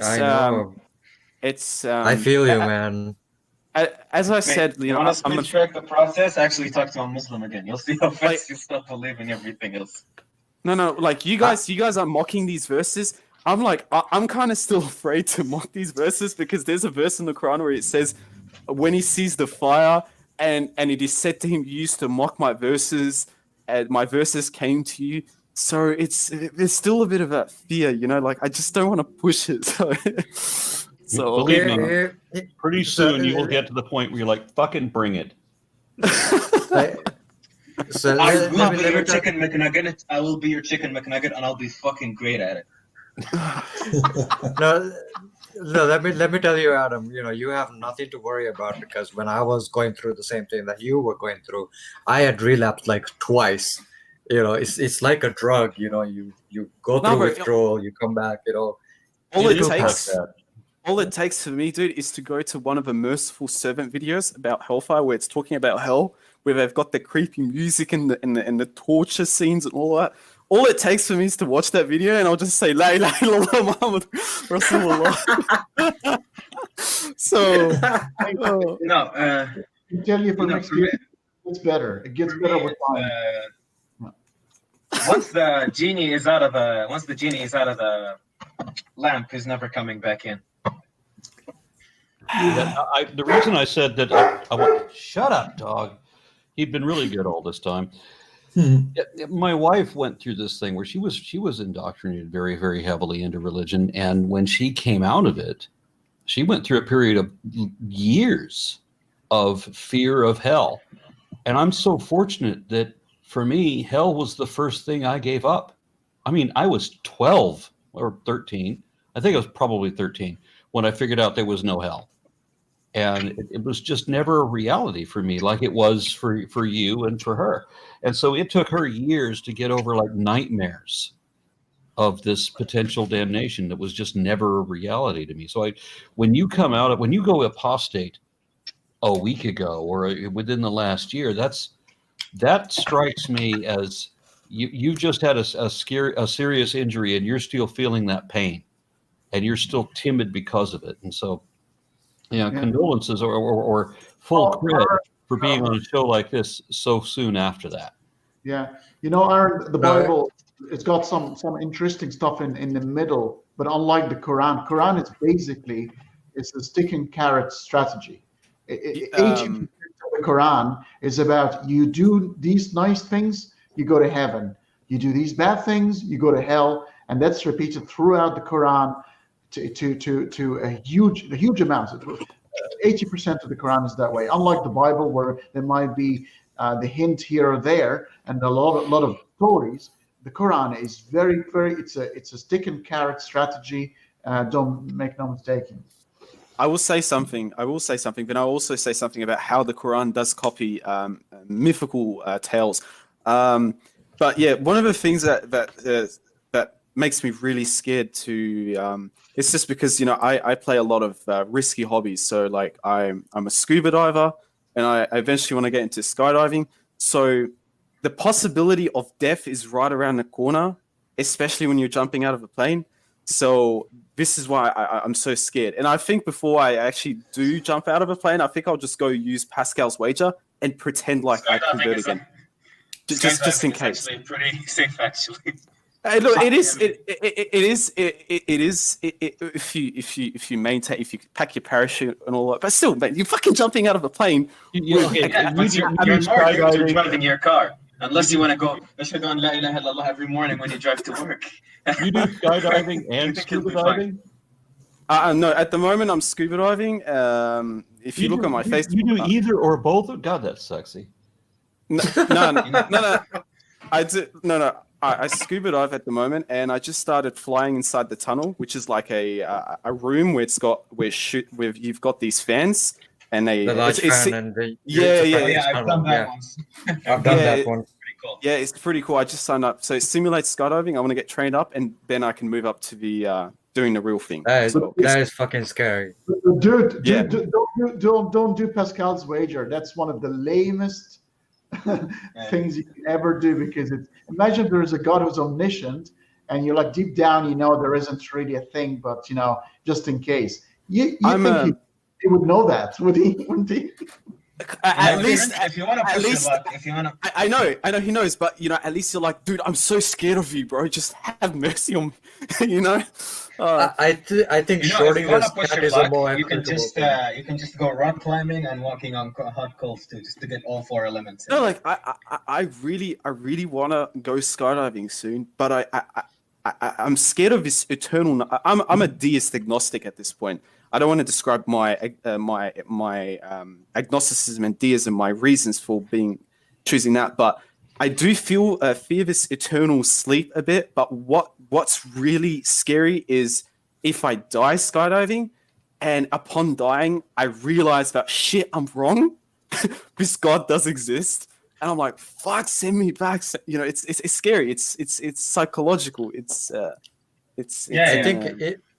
I think in this instance it's more applicable to say, the Schrodinger's cat analogy on this one, because it's either there or not.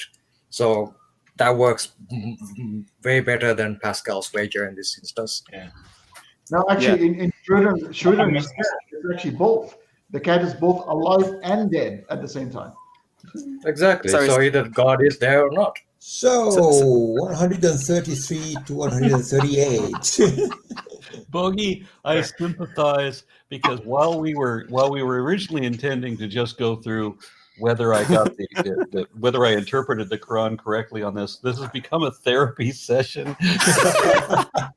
guys, this is very unprofessional. Guys, this is very unprofessional. I did not expect this coming into the feminist book club. You have a indoctrinated, you have someone who's just left the faith last week, who's got this fear. It's, I'm probably like a first timer on the show. That you've had someone as distressed as me, as fresh as you. Yeah, as fresh as me. Yeah, it's. I really feel for you, because this is never a quick thing to walk away from. To walk away from supernatural beliefs that you currently identify as a deist agnostic, and I'm like, I went through a period of like 15 years about that. So I get that. It's never quick or easy. Yeah, I mean, look, Ricky Gervais is the only person who ever went from a believing theist to an atheist in a minute, and he was 6 or so at that time. I mean, for most of the rest of us, it's a long process, and I feel for you jumping into this so soon after that. Yeah, look, I have my that long. I think it was only like a couple weeks. It wasn't that hard for me. A lot of ex-Muslims, once they do leave theism, they do become a bit deist with a bit of agnosticism, and some of them move towards atheism. I do struggle a little bit with atheism, but I have looked at the natural world, and I do have to admit, and I am sincere, I see zero divine interaction. Like, I don't see an intelligence injecting its thumb, and making all I wanted things apparent. you to be in this show and say these words. So it can be a witness against me on the day of judgment. So I can be a witness against you at the day of judgment. Yes. Oh, dude, on the day. The real problem for me was having to stay so quiet about it. I think it was. I didn't actually say it out loud for 2 years. Man, Hey, this same here. reminds me of something. I know everybody's doing it aside, and Bogey's going to hate me for this. And by the way, I really appreciate you, Bogey, for sending out all your notes, for doing all the work that you do for the show every time, and that you've been so quiet as everybody talks through their problems and everything. That's really brilliant. I just want to call up one last thing before we try to get back on the schedule. When I was in Dubai, I remember going to a death metal concert, which is a bizarre thing to go to in Dubai. At the same time that a heavy metal band was being executed in Iran, which how close is that to Dubai, right? And so I'm at a death metal concert for a Scandinavian band. It was just also weird. And so many of the women in the bar were Muslim women in disguise. So I have Arabic women around. They're all in like tight jeans and makeup and everything, drinking alcohol in a club with me, admitting that at least they're in Dubai where they can get away with something like that, whereas they used to live in Saudi, and the only alternative in Saudi was suicide. Yeah. Think about how horrible that is. And they know that they're risking at least imprisonment if they're found out. But here they are drinking with me and expressing their frustration with the only open atheist that they know of in their country. Yeah. I've actually seen a UAE is actually very, very, very liberal, well, compared to everybody else. It's a very low standard, but it is very liberal. I think the only weird thing in public that you can't show affection, so you can't really kiss your girlfriend out in public like that. You also can't be drunk in public, or else the police will beat the shit out of you. But yeah, that's why I didn't stay very long. No, it's a nice place. You're not gonna just don't drink in public. You're gonna be fine. Like as a Westerner, it's filled with Americans. Trust me. They're very. I was almost arrested like 3 times. I had to be. It was like 3 times that I had to be rushed into the car and taken away because I did something that would get me a 4-year prison sentence. All right, you're the new guy, yeah.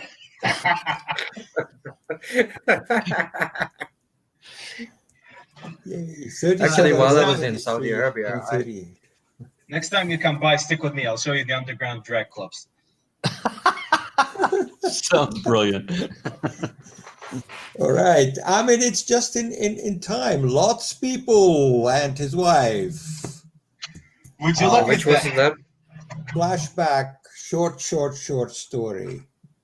Mm-hmm. Which verse? 133 to 138. 133, 138. Okay. All right. So Lot was also one of our messengers. We saved him and his family, except for some old woman who stayed behind. That old hag didn't get it. I mean, if they did, they can at least have some salty jerky. Come on, guys. Have some respect. Some supposed to be Lot's old wife. woman. So this is not what the happens with Lot's wife. She becomes the impediment to Lot having sex with his daughters. Yeah. This is what happens next. This reminds me of fan fiction, when like the love interest dies, and the writer just has to make the reader forget about her, so he can sleep with all the hot new women he's got with him. Yay! So, anything more about Lot and his wife and his daughters? Eventually, I mean, yeah. Anyways, next one. There's a weird amount of gang rape for men in this. Well, attempted. Now you first had like Yusuf, and now you have Lot and the angels. I think somebody has some. I think somebody's trying to get rid of some repressed stuff in here. This is verse 133. Yeah, verse 133 is like Lot was also one of the messengers. It's like it's an afterthought, just thrown in there, like oh, he's also, by the way, a messenger of Allah. Wow, it's almost like the guy kind of was. I mean, that was his job description right there. To be an afterthought. Well, these are all flashbacks, right? These are all tiny little 3, 4, 5 verse stories about stories we already had before. So 139 to 148, Jonah. I Oh. don't think we had the details regarding Jonah before this chronologically, but I do note that this is one of the longest minis in this surah. Let's enjoy. Jonah too was one of our messengers. He fled to the overloaded ship. They cast lots. He suffered defeat, and a great fish swallowed him, for he had committed blameworthy acts. If he had not been one of those who glorified God, he would have stayed in the belly until the day when we all are raised up. But we cast him out, sick, onto a barren shore, and made a gourd tree to grow above him. We sent him to 100,000 people or more. They believed, and we let them live out their lives. Not a single verse of this approaches believability. Here's another one. This makes no freaking sense. The translation This is like a unique form of gaslighting. wrong. The translation is wrong. It's not a great big fish. It actually uses the word hoot, which is whale. Which is just whale. Right. So it's not fish. It's actually named whale. Yeah. And Yeah. we know what I think the problem somebody's trying to cover some tracks there. Yeah, a whale is a mammal. It's an animal, and you know it's a mammal. A fish is a fish. Aron is obviously the king in this area, and he can tell us the classification between the two, just like the Bible told us the bats were birds. Yes. Bats are birds. Come on, just look at them. My interesting thing is my favorite thing is just God's unique form of gaslighting, just because he can do whatever he wants. He puts you in a fish and then spits you out. Instead of helping you up, he grows a tree to give you shade. Yeah, and so now Jonah was one of those who glorified God. And how did he glorify God? He was given a mission from God, as you know, as Elwood Blues would put it, and then he decided to shirk on the job. He tried to escape. Well, because people were trying to kill him. Got on the boat. Okay. He wasn't. I was going. What is he running from? Yeah, well, because people were trying to kill him as usual, because God's prophets are annoying as hell. Oh, but this time he didn't ask God for permission, or maybe they just were just very. Maybe they were just chasing him too hard. You know, he didn't ask God for permission first, so that's the thing. God didn't want to give him permission, so we know that God will give permission, yeah, if it's necessary. But he's mad that he didn't ask first. That's the problem. He didn't ask first. Okay, 149 to 182, and this is a long section with not a whole bunch of things in it. Basically, containing a set of wrong and incorrect belief items held by non-Muslims, animists, and polytheists. It's nice, it's lovely. In general, Allah makes fun and dismisses those items of belief category. No, right? Just one guy in chat said munafiq, but which is worse than infidel. Why? I can't tell What is you. a munafiq? It's a pretender. You're pretending It's a weasel. to be a Muslim. You're saying, I'm Muslim, but you're really an atheist. Munafiq is somebody who supposedly Islam, but who secretly believes something else. Hypocrite. Guys, I've just met going a few of through those, and I can't. I have so much more respect for them. To be in, these are the people that I was just talking about. You know that you're subjugated in your own country. You know that you can't be who you really are. And if you were in Saudi Arabia, the only thing you could do is kill yourself. You know, so I have huge respect for them. I'm still in that category, by the way. I'm sorry to hear it.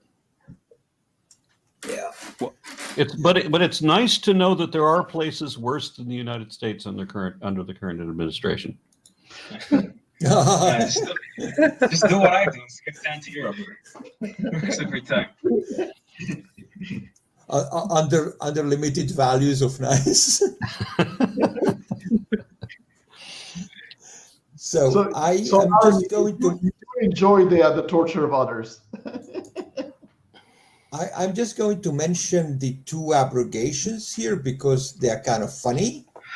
Give them to me.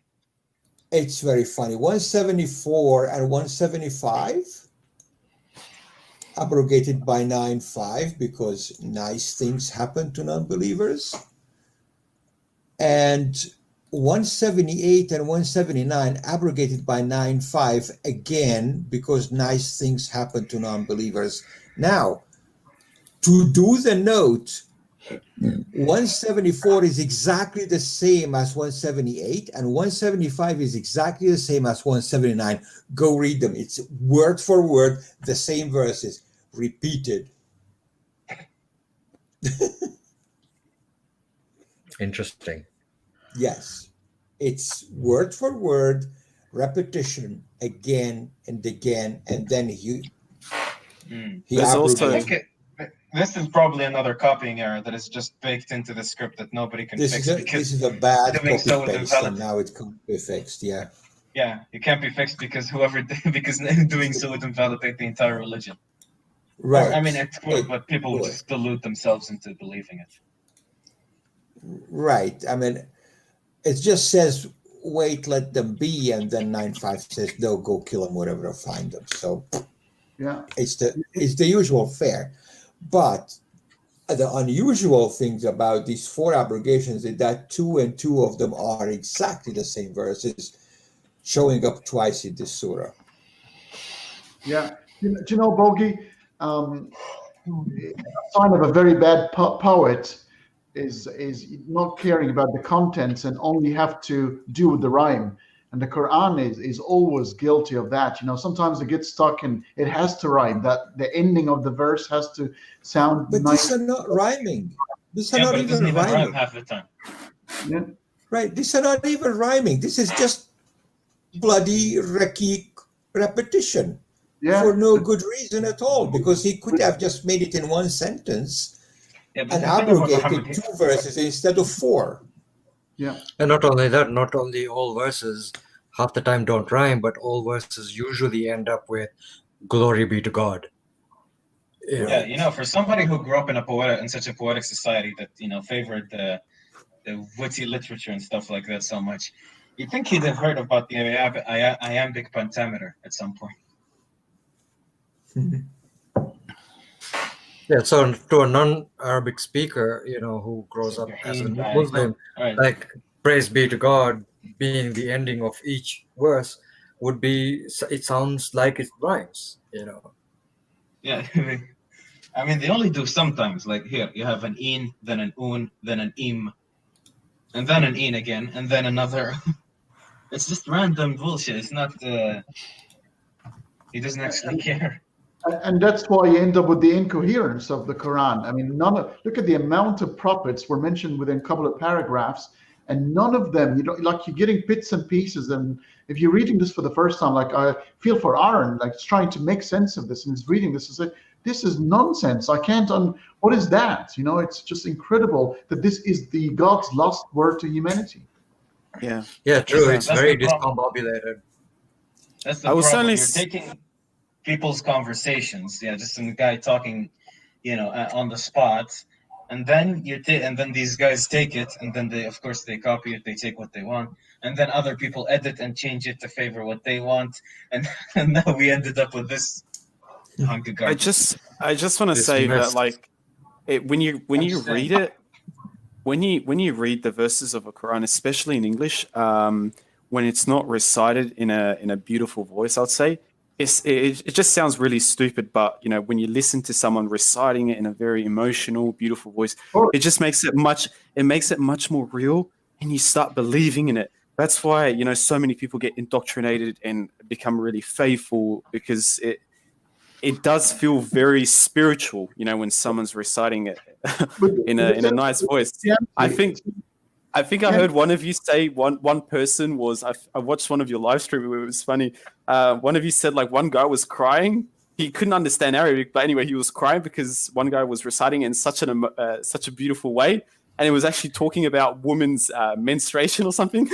Oh, I remember that one. Yeah. Yeah, dude. So, I remember that episode. They should also do a social experiment where they get someone who's not a part of the faith, and make him listen to the verses, and have the verses recite, kill the unbelievers, so if you have people actually recite the Quran, like in the weird chanting voice that you hear in the, usually they're gonna get shot in America. But It's funny because I actually learned because the it sounds Quran. beautiful to you, but like to an outsider, they're gonna look like you're gonna fucking chanting some demonic shit. No. Even for I got to be honest. Again, I'm sincere. Again, to the non-believers, people who've never heard of Islam, when they listen to, for example, Mishari, Al-Afsidi, or the well-known reciters, it does sound really calming. I have to. It is. Even Richard Dawkins himself says it does sound really soothing. So this is what it kind of indoctrinates. Oh my God, it's such a beautiful recitation. How could this be from a man? You get what I mean? This is what so many people say. How could it be from a man? This is so beautiful. But I do agree. Like when you're reading it off these websites, woe to the deniers, and it sounds really stupid. It's not convincing, but when you listen to it, it's more convincing. But like when you go to church and you'll have the sort of the normal churches where you have the sermon and it's quite boring. You go to a black church and you have all these women with beautiful, great voices like Mary J. Blige. Yeah. And the likes, and you go, oh my God, that is fantastic. And Christianity must be true. Yes, I know. You see, it gives you that false sense. Yeah. I know. We've got a great black preacher here in Dallas, T.D. Jakes. He gets so passionate in his presentations, and it's easy to listen to the way he presents it. Actually, think I cut a snippet of it from one of my videos. It was such a great presentation. You want to believe this guy. You want to side with him because he's so involved with it. It doesn't matter that what he's saying is, in the context of what he's talking about, is still bullshit. The thing that he's saying in the moment is true, and so you associate it with everything else. Or that the way that he says it with such passion, it's easy to buy into that, to think, well, this is greatness that you're watching. I actually did learn the whole of the Quran by heart, and I used to recite it back, with the Maharaj and everything in the singing tones that they do, and in such a way, like it moves you. Like I don't understand it personally, but when you're reading it with that sort of level of passion, it moves you, and I sometimes go into tears and all that. And I especially get there when I do the Surah Yasin. Is one of my favorite surahs to read. I don't know why. I don't even know the meaning of it. Have we covered it yet on the series? Excuse me. Yeah.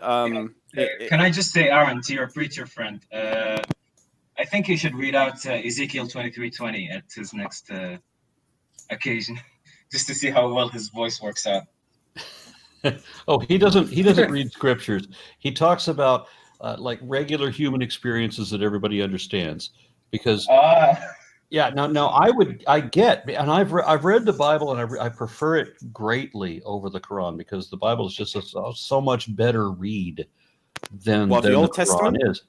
The Old Testament or the New Testament? Oh, the Old Testament. The New Testament's rubbish.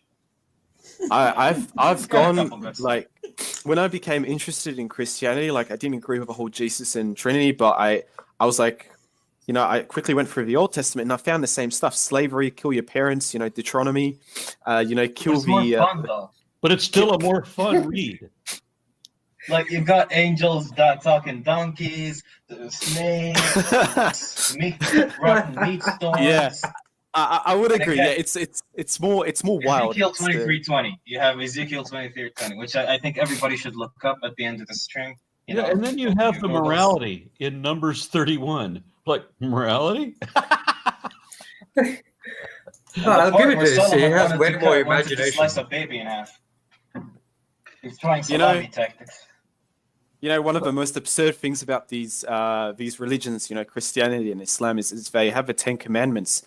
Not one of those commandments urges the individual to not have a slave. Not one of them.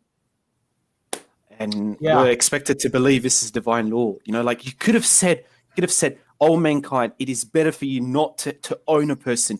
Free them." You could have said something like that in your final revelation, the Quran, but there's not a single mention about it. Yes, it does urge people to free slaves, but only if they commit crimes and only believing slaves. So he has such hate for non-believing people.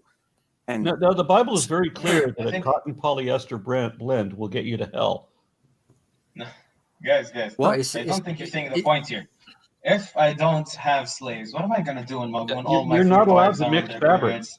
Mixing fabrics. So your cotton polyester blend. We're probably all wearing an abomination right now, right? But he can't say anything about slavery. And the reason that the excuse, the apologetic that I hear for why God couldn't say anything about slavery was that everybody had slaves. Well, of course everybody had slaves. God told them to.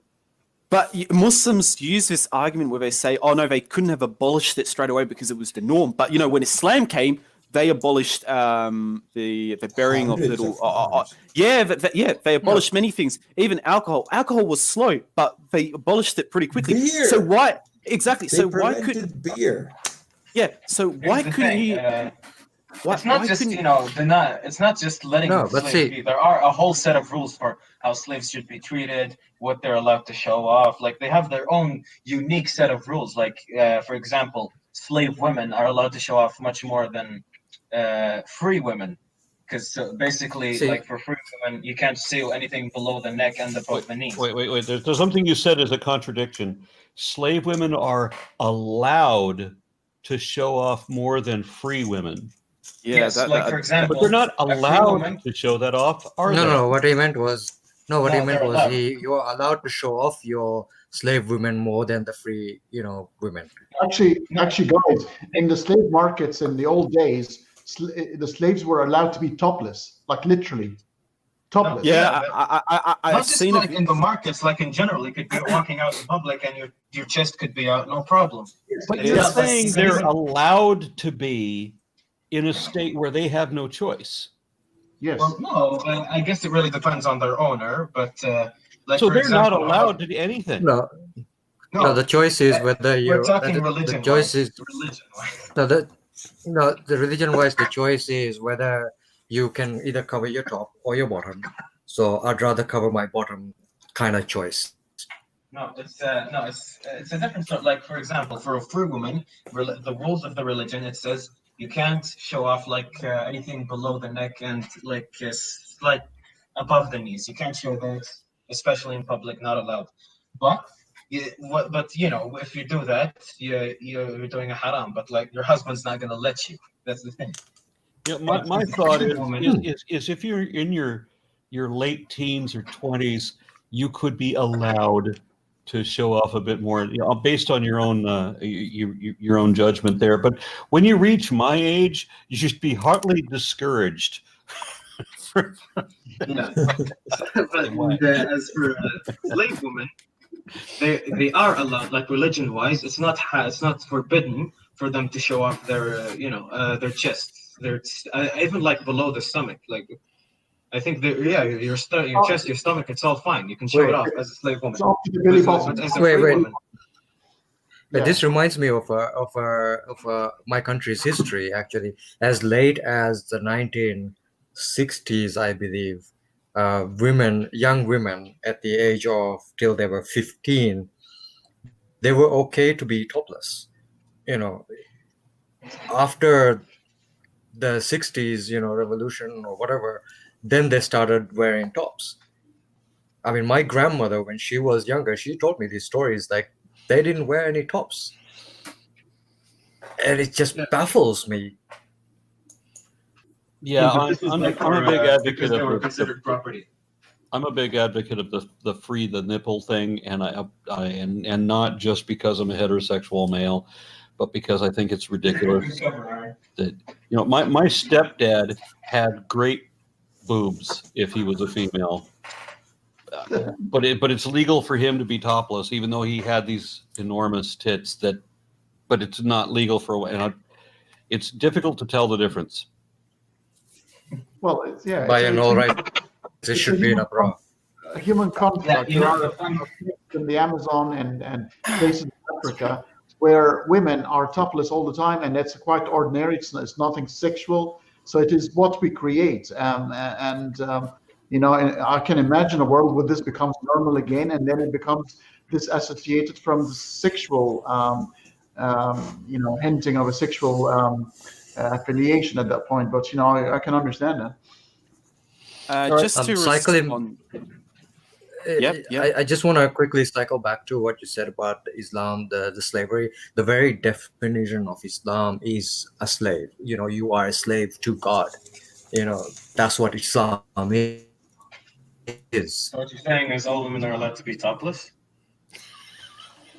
I think we've No, made I'm saying everybody, we are all slaves. I think we've made a breakthrough here. I just want to respond to. I'm gonna start writing letters to my local mosques. I just want to respond to the chat quickly. One of the guys in the chat said his name's Matthew Nidifer. He says, "Have you guys noticed the Old Testament God is more angry compared to the New Testament God?" Yeah, that's one of the things that I've always struggled with to believe in Christianity. Is the Old Testament you have a very short-tempered God, where the New Testament God is very merciful, very kind, forgiving. It doesn't make sense for a God to completely transition, from being a maniac, ordering all these horrific acts to suddenly being a very kind, calm God. It's only kind to come when he feels like it. He's still a dick. Yeah, the reason that the Christian God is kind is because the Christian God at that time when this was written was in a definite minority. So not only that, any religion in a minority position are going to try to portray themselves as the peaceful and happy exception to the rule. And then once they get power, it's, oh, no, you bow to fucking me. Yeah. I disagree about Christianity being meek and mild. I think Christianity, the God of Christianity, is a lot more sinister and dangerous, because in Judaism there isn't really very little mention of afterlife and torture. Once you're dead, you're dead.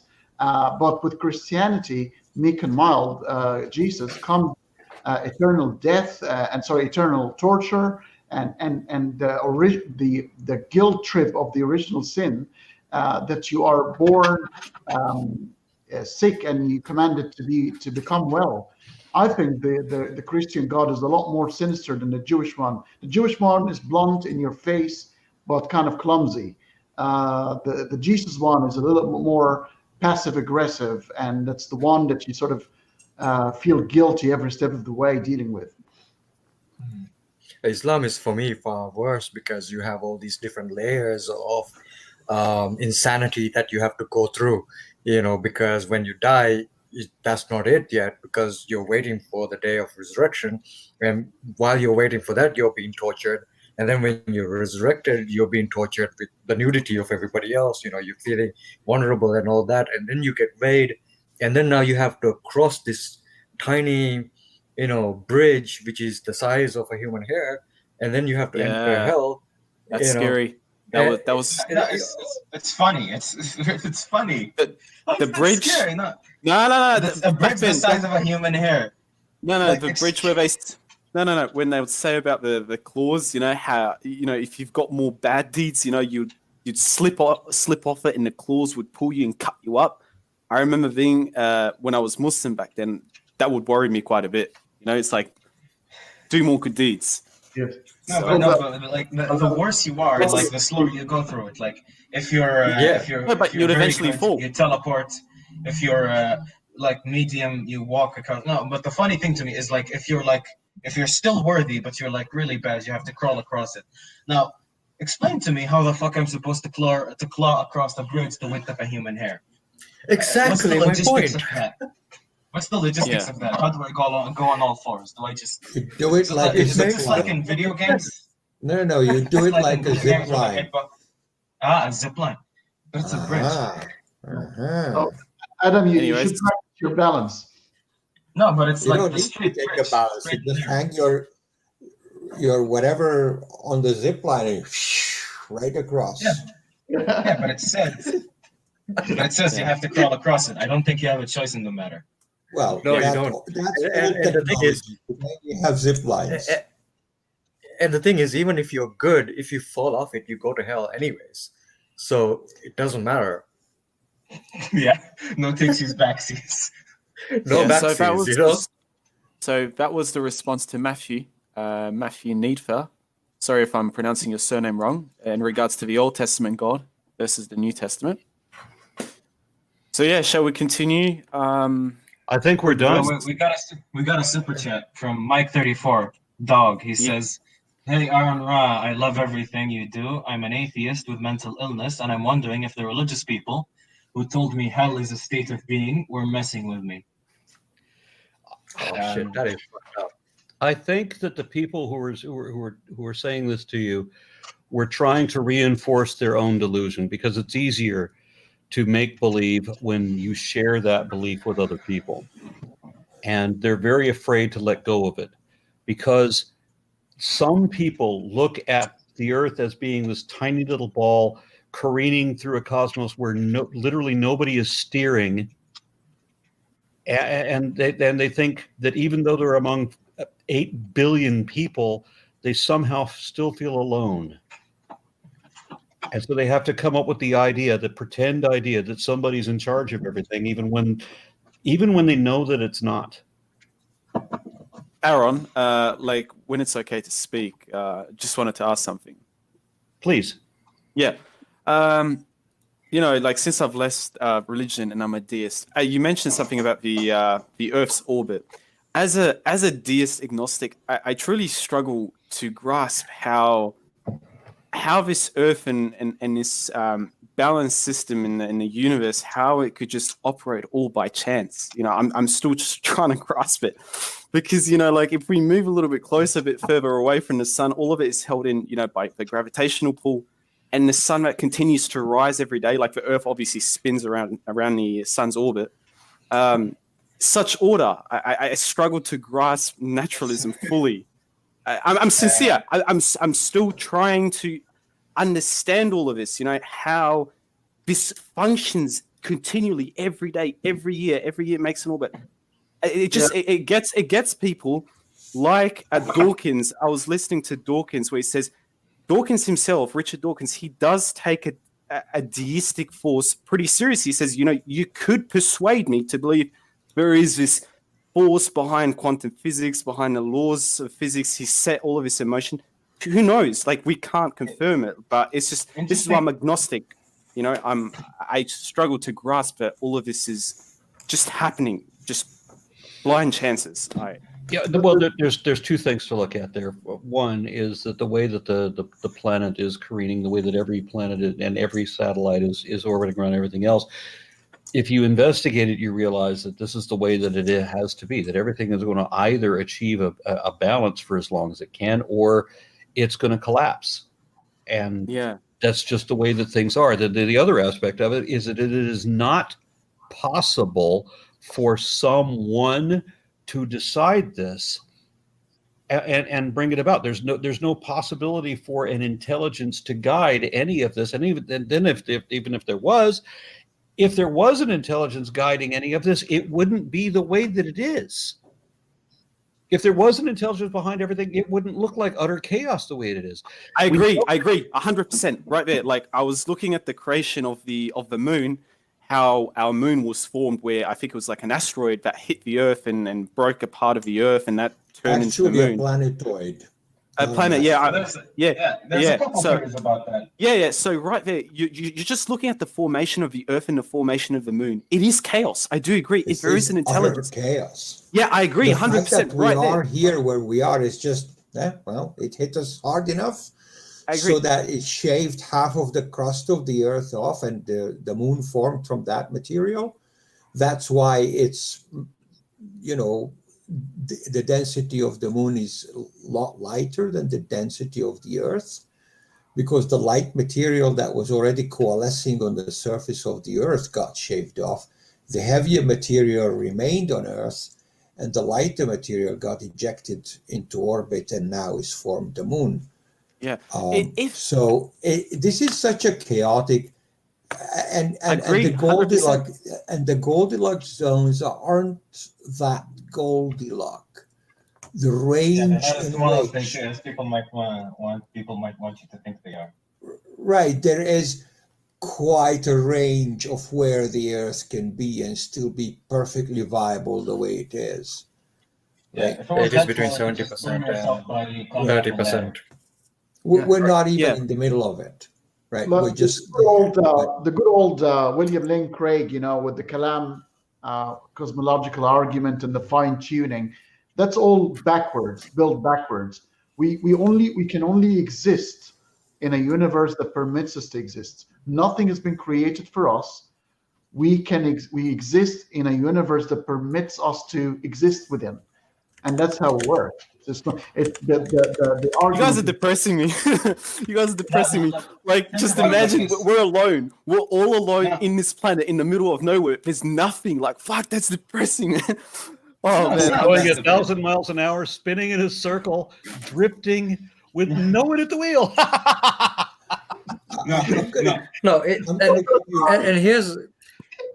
Here's my thing, right? Even if there was a quote, and it's called the puddle argument from Douglas Adams. Are you familiar with it? The puddle argument. That's a very good one. Wait, come again. What argument? What argument were you talking about? I'm sorry. I don't want to turn this conversation. The puddle argument. Something hopeful. There is actually a good argument that we might be made from aliens.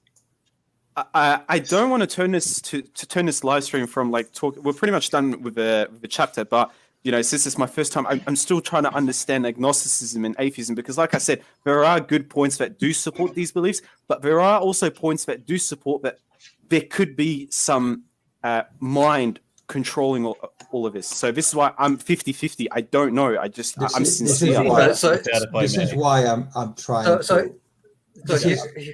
I don't want to overtalk anybody else. While point.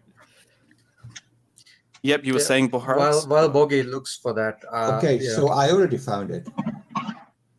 So the quote from Douglas Adams, and it's called the puddle argument, and here it is. Oh, puddle argument. Yeah, I've heard it. Yes. I've heard it. This is rather as if you imagine a puddle waking up one morning and thinking, this is an interesting world I find myself in. An interesting hole I find myself in. Fits me rather neatly, doesn't it? In fact, it fits me staggeringly well. Must have been made to have me in it. This is such a powerful idea that as the sun rises in the sky and the air heats up, and as gradually the puddle gets smaller and smaller, fanatically hanging on to the notion that everything is going to be all right because this world was meant to have him in it, was built to have him in it. So the moment he disappears, catches him rather by surprise. I think this is maybe something we need to be on the watch out for. Yeah, I want to throw in something on the comment that there is a possibility that there is a mind. No, there isn't. Whether we can say, before we can say whether something is possible, there must be a precedent or parallel or verified phenomenon indicating that such possibility exists. Yeah. Now, this does not necessarily insist that there can be no possibility, but there is no possibility that has been presented, that is known. Everything we know so far shows that there is not a possibility. Yeah. Again, Aaron, I'm not an expert like you. I'm not familiar with all these fancy terms for the debates, but it just to the mind, to the mind, you look at all of this, it just gets you thinking, I would like to. I would just like to add. Thankfully for you and I, we're born in a world where there are answers to a lot of the questions, so we don't have to start using these tales to put our minds at ease. This is how all religions started, because cavemen looking up at the sky at the night, without the pollution that we have now, and just seeing all these stars. Because once I've seen the stars, kind of glow up at night, it was very beautiful, man. It's so. There's a very good analogy for that in the episode of Star Trek Voyager called Blink of an Eye, where Star Trek Voyager gets stuck in an orbit of a planet, and the people down below see this new star forming, and and they immediately say, "Oh, it's a god," and they start believing that the that's how that religion formed. And you see Yeah. that nice parallel, of how religion is formed and evolves into what it is. Yeah. If you haven't seen it, I would recommend that episode to you. Go watch it. It's a good episode, and you get a deeper understanding of how religion works. If you give me the season and the episode number, I can easily watch it online. So anyway, we'll take our details because I definitely want to speak with Hanny since he mentioned earlier that he was living in Melbourne. So I would like to I love Melbourne. I'm on Perth. I'm in Perth, so on the west. I don't think you should be giving out these details, mate. I need to have a question about Australia. Do you really have drop bears? Do we have what? Drop bears? What? Drop bears. Drop bears. I've never heard of that. Drop bears. What do you mean by drop bears? No, Like, I feel stupid for not knowing about it. It's something you only tell tourists about. Yeah. But man, I don't pay attention much to this stuff. So drop bears. No, if you can no, explain no, it, no. maybe I've heard of the expression or something. I'm super confused because jump in here. No, me too. We are looking at almost we're at 3 hours again. Yeah. Another episode where we did 3 hours. And Really? This was actually Yay. this one was actually pretty short. How did we get 3 hours? It seemed like I it, but it know. really was 3 hours. Bogey, I want to No, thank like you the Surah. The Surah not just for the amount of work that you've done on the show, but for the patience you've shown in letting everybody else speak, because especially when we have somebody who's so fresh in apostasy, that's really brilliant.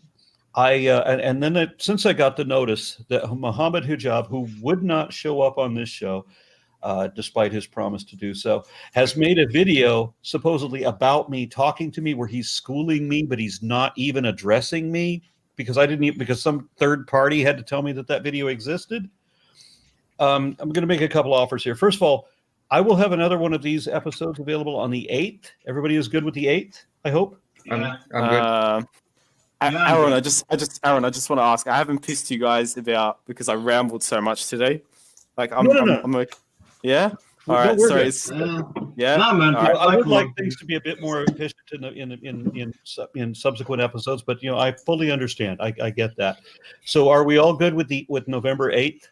Yeah. Sunday. Okay. Sunday midnight. Yeah. Is it midnight for you? Yeah, it's 12. If it could be a tad earlier, I'm not sure about everyone else because it's probably like 5 p.m. What time is it for you guys? It's 5 p.m. Greenwich. No, it's like nighttime over here. Just to give you an idea, Aaron, I've started the episode at 3 o'clock in the morning, my time. It's 6 o'clock. So, If it's earlier, I'll have to skip work to come to the show. Yeah, and if it's earlier, I'll have to get up early. So okay, no, it's fine. We'll keep it how it is. It is what it is. We'll keep it. All right, so we do it on the 8th, and we're good. Yeah.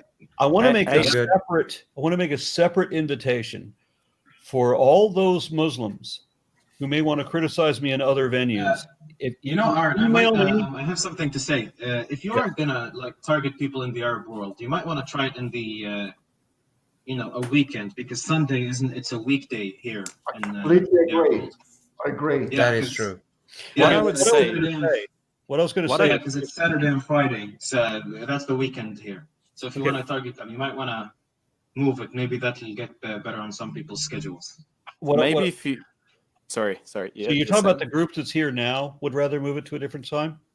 Well, no, I'm just giving you a suggestion. I'm not saying do that. I'm just Okay. Well, what I'm talking about is for the practicing Muslims, for the believing Muslims who would rather criticize me and say that they can't be on this show because they don't want to be among unbelieving mockers and all like this. You know how to email me. The IERA has my email address, so contact me directly. I will set up a special episode of this exact thing. So for the next surah, and they can participate in that one-on-one if they like. No, I have a better idea. You can get 3 Muslims versus you and Kent Holland. I'd pay money to watch that. I make that offer. I make that offer. I'd pay good money.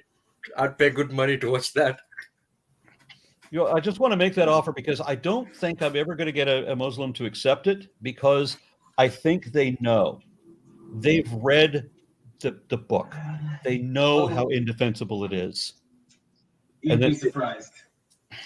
That's it. No, yeah, I agree. Don't think about it. They just don't. Especially when it's taking myths from what is it, Alexander the Great? You know, about Gog and Magog hiding behind a wall, and that wall being built by what is it, iron and steel or so. We can't find such a wall, and you find these same exact stories copy and pasted in the Quran. You could find them hundreds of years before in its exact format. I was watching the Masked Arab's YouTube channel. He just debunks everything. It's just a copy and paste. Yeah, I've watched Sharif Gabba, man. He's a pretty funny guy. Yeah. So. I think the Game of Thrones have sort of stolen that idea, and they made the wall made of ice. That's the difference. Yeah, so it's I'm just like the creator of billions of galaxies. Why is he relating these stories? This is so ridiculous.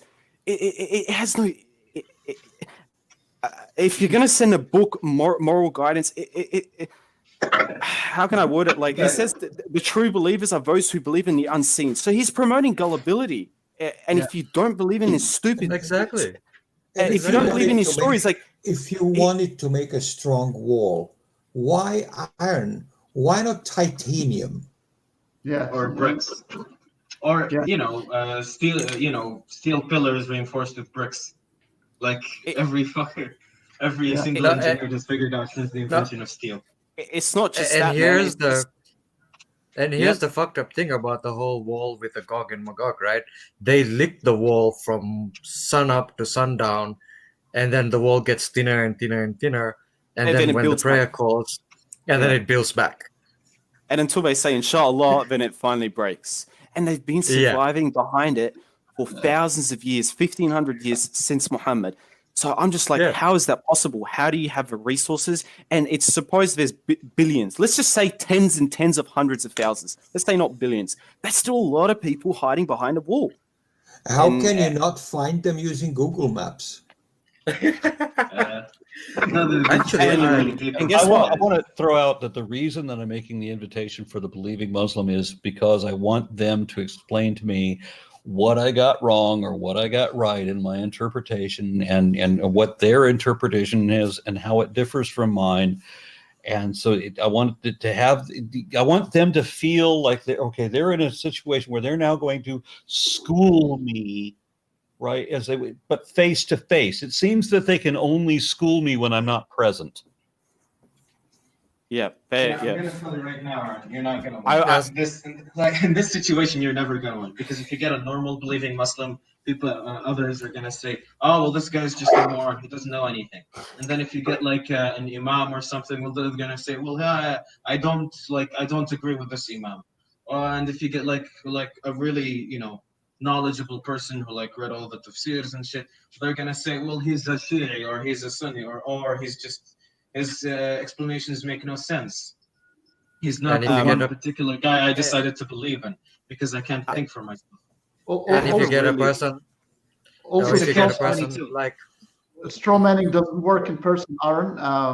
If somebody is going to straw man all what you distort everything you said, they want to do it in isolation of you being there, and that way they can say take things out of context and debunk them. Yeah, and if you get a person like Zakir Naik, they're just going to go round and round. When I was in India, somebody tried to set up a debate between me and Zakir Naik, and he wouldn't accept that. I knew that he wouldn't accept that. That guy is a douchebag. Yeah, I don't think there's anybody that counter argument is he didn't convince me. That's the thing. They go back to their little groups and say, I wasn't convinced by him. And they don't say anything about why or the mistakes or anything. But I'm going to be as charitable as I possibly can be. If somebody from the IERA or any believing Muslim wants to talk to me about my interpretation of the Quran and why they believe it, I am completely open to that. I don't believe in echo chambers. I don't believe in only talking to people who agree as I do. I have many videos that I can show where I talk to people who believe completely different than me. The Why Do You Believe series, for example, among others. I often talk to people who believe in a flat Earth, who believe that the Earth is only 6,000 years old, who believe that there are extraterrestrial reptiles and all of that crap, and they can explain to me why they hold these notions that they do. I'm even open to the possibility, when there is one, that I might be proven wrong. Like when I interviewed a nihilist, for example, and he did change my mind. Or when I talked to a Marxist, and I was open that he might change my mind, and he failed. So the option is there. I have a suggestion. Open. Yes, I have a suggestion for Aron, because I've been watching your show a few times, and you do request Muslims to join your show. What I suggest is cutting out. Cut the rest of the podcast just talking about background stuff. Maybe we should just end it here, unless any viewers have questions. Yeah, I just want to say he could cut out the last part where he's requesting people to join his to challenge him to a debate. Cut it out and upload it in a separate video, and maybe title it a name that will attract Muslim viewers. Maybe like a 2-minute clip where you're challenging people to debate you on the Quran, because most people are not going to spend 3 hours watching. But I'm not talking about having a believing Muslim on this show where there's so many of us. I'm talking about a one-on-one thing. But I will take your suggestions. Email them to me after. I'm going to talk to the producer now. I would like everybody to make their final comment as quickly as you can, and then the producer's going to go ahead and close it out. All right? Cool. Everybody take it. I was just going to say, like, if anyone wants to give me your details, and maybe we can talk a little bit more on this later. You're down for it. All right. Sure. Yeah. Sure. Okay. Sounds good, guys. Okay, all done? So my final thoughts. Yeah, go ahead. Please go ahead. You go first. Well, thank you, Pizza. My final thoughts would be that, like, if such a God was to exist, where there is as we know, the universe contains billions and millions and whatever X number of, planets and suns and whatnots, and we know that for a fact through the Kepler program that there are, solar systems, thousands of solar systems in the universe. A God like what is described in the Quran could not exist, because he cannot keep an eye on all of these systems all at the same time. It is simply impossible. It's just the craziness of it all is sheer madness when you think about it, because you have all these verses of death and destruction, and death to the infidels, and death to the non-believers, and death to the apostates, and it's all about death, and slavery on top of that. It's don't buy into this bullshit, man. Yeah, it's clear. It doesn't sound like it's coming from an intelligent being. Yeah, I agree. Definitely not intelligent. All right. That's my thoughts.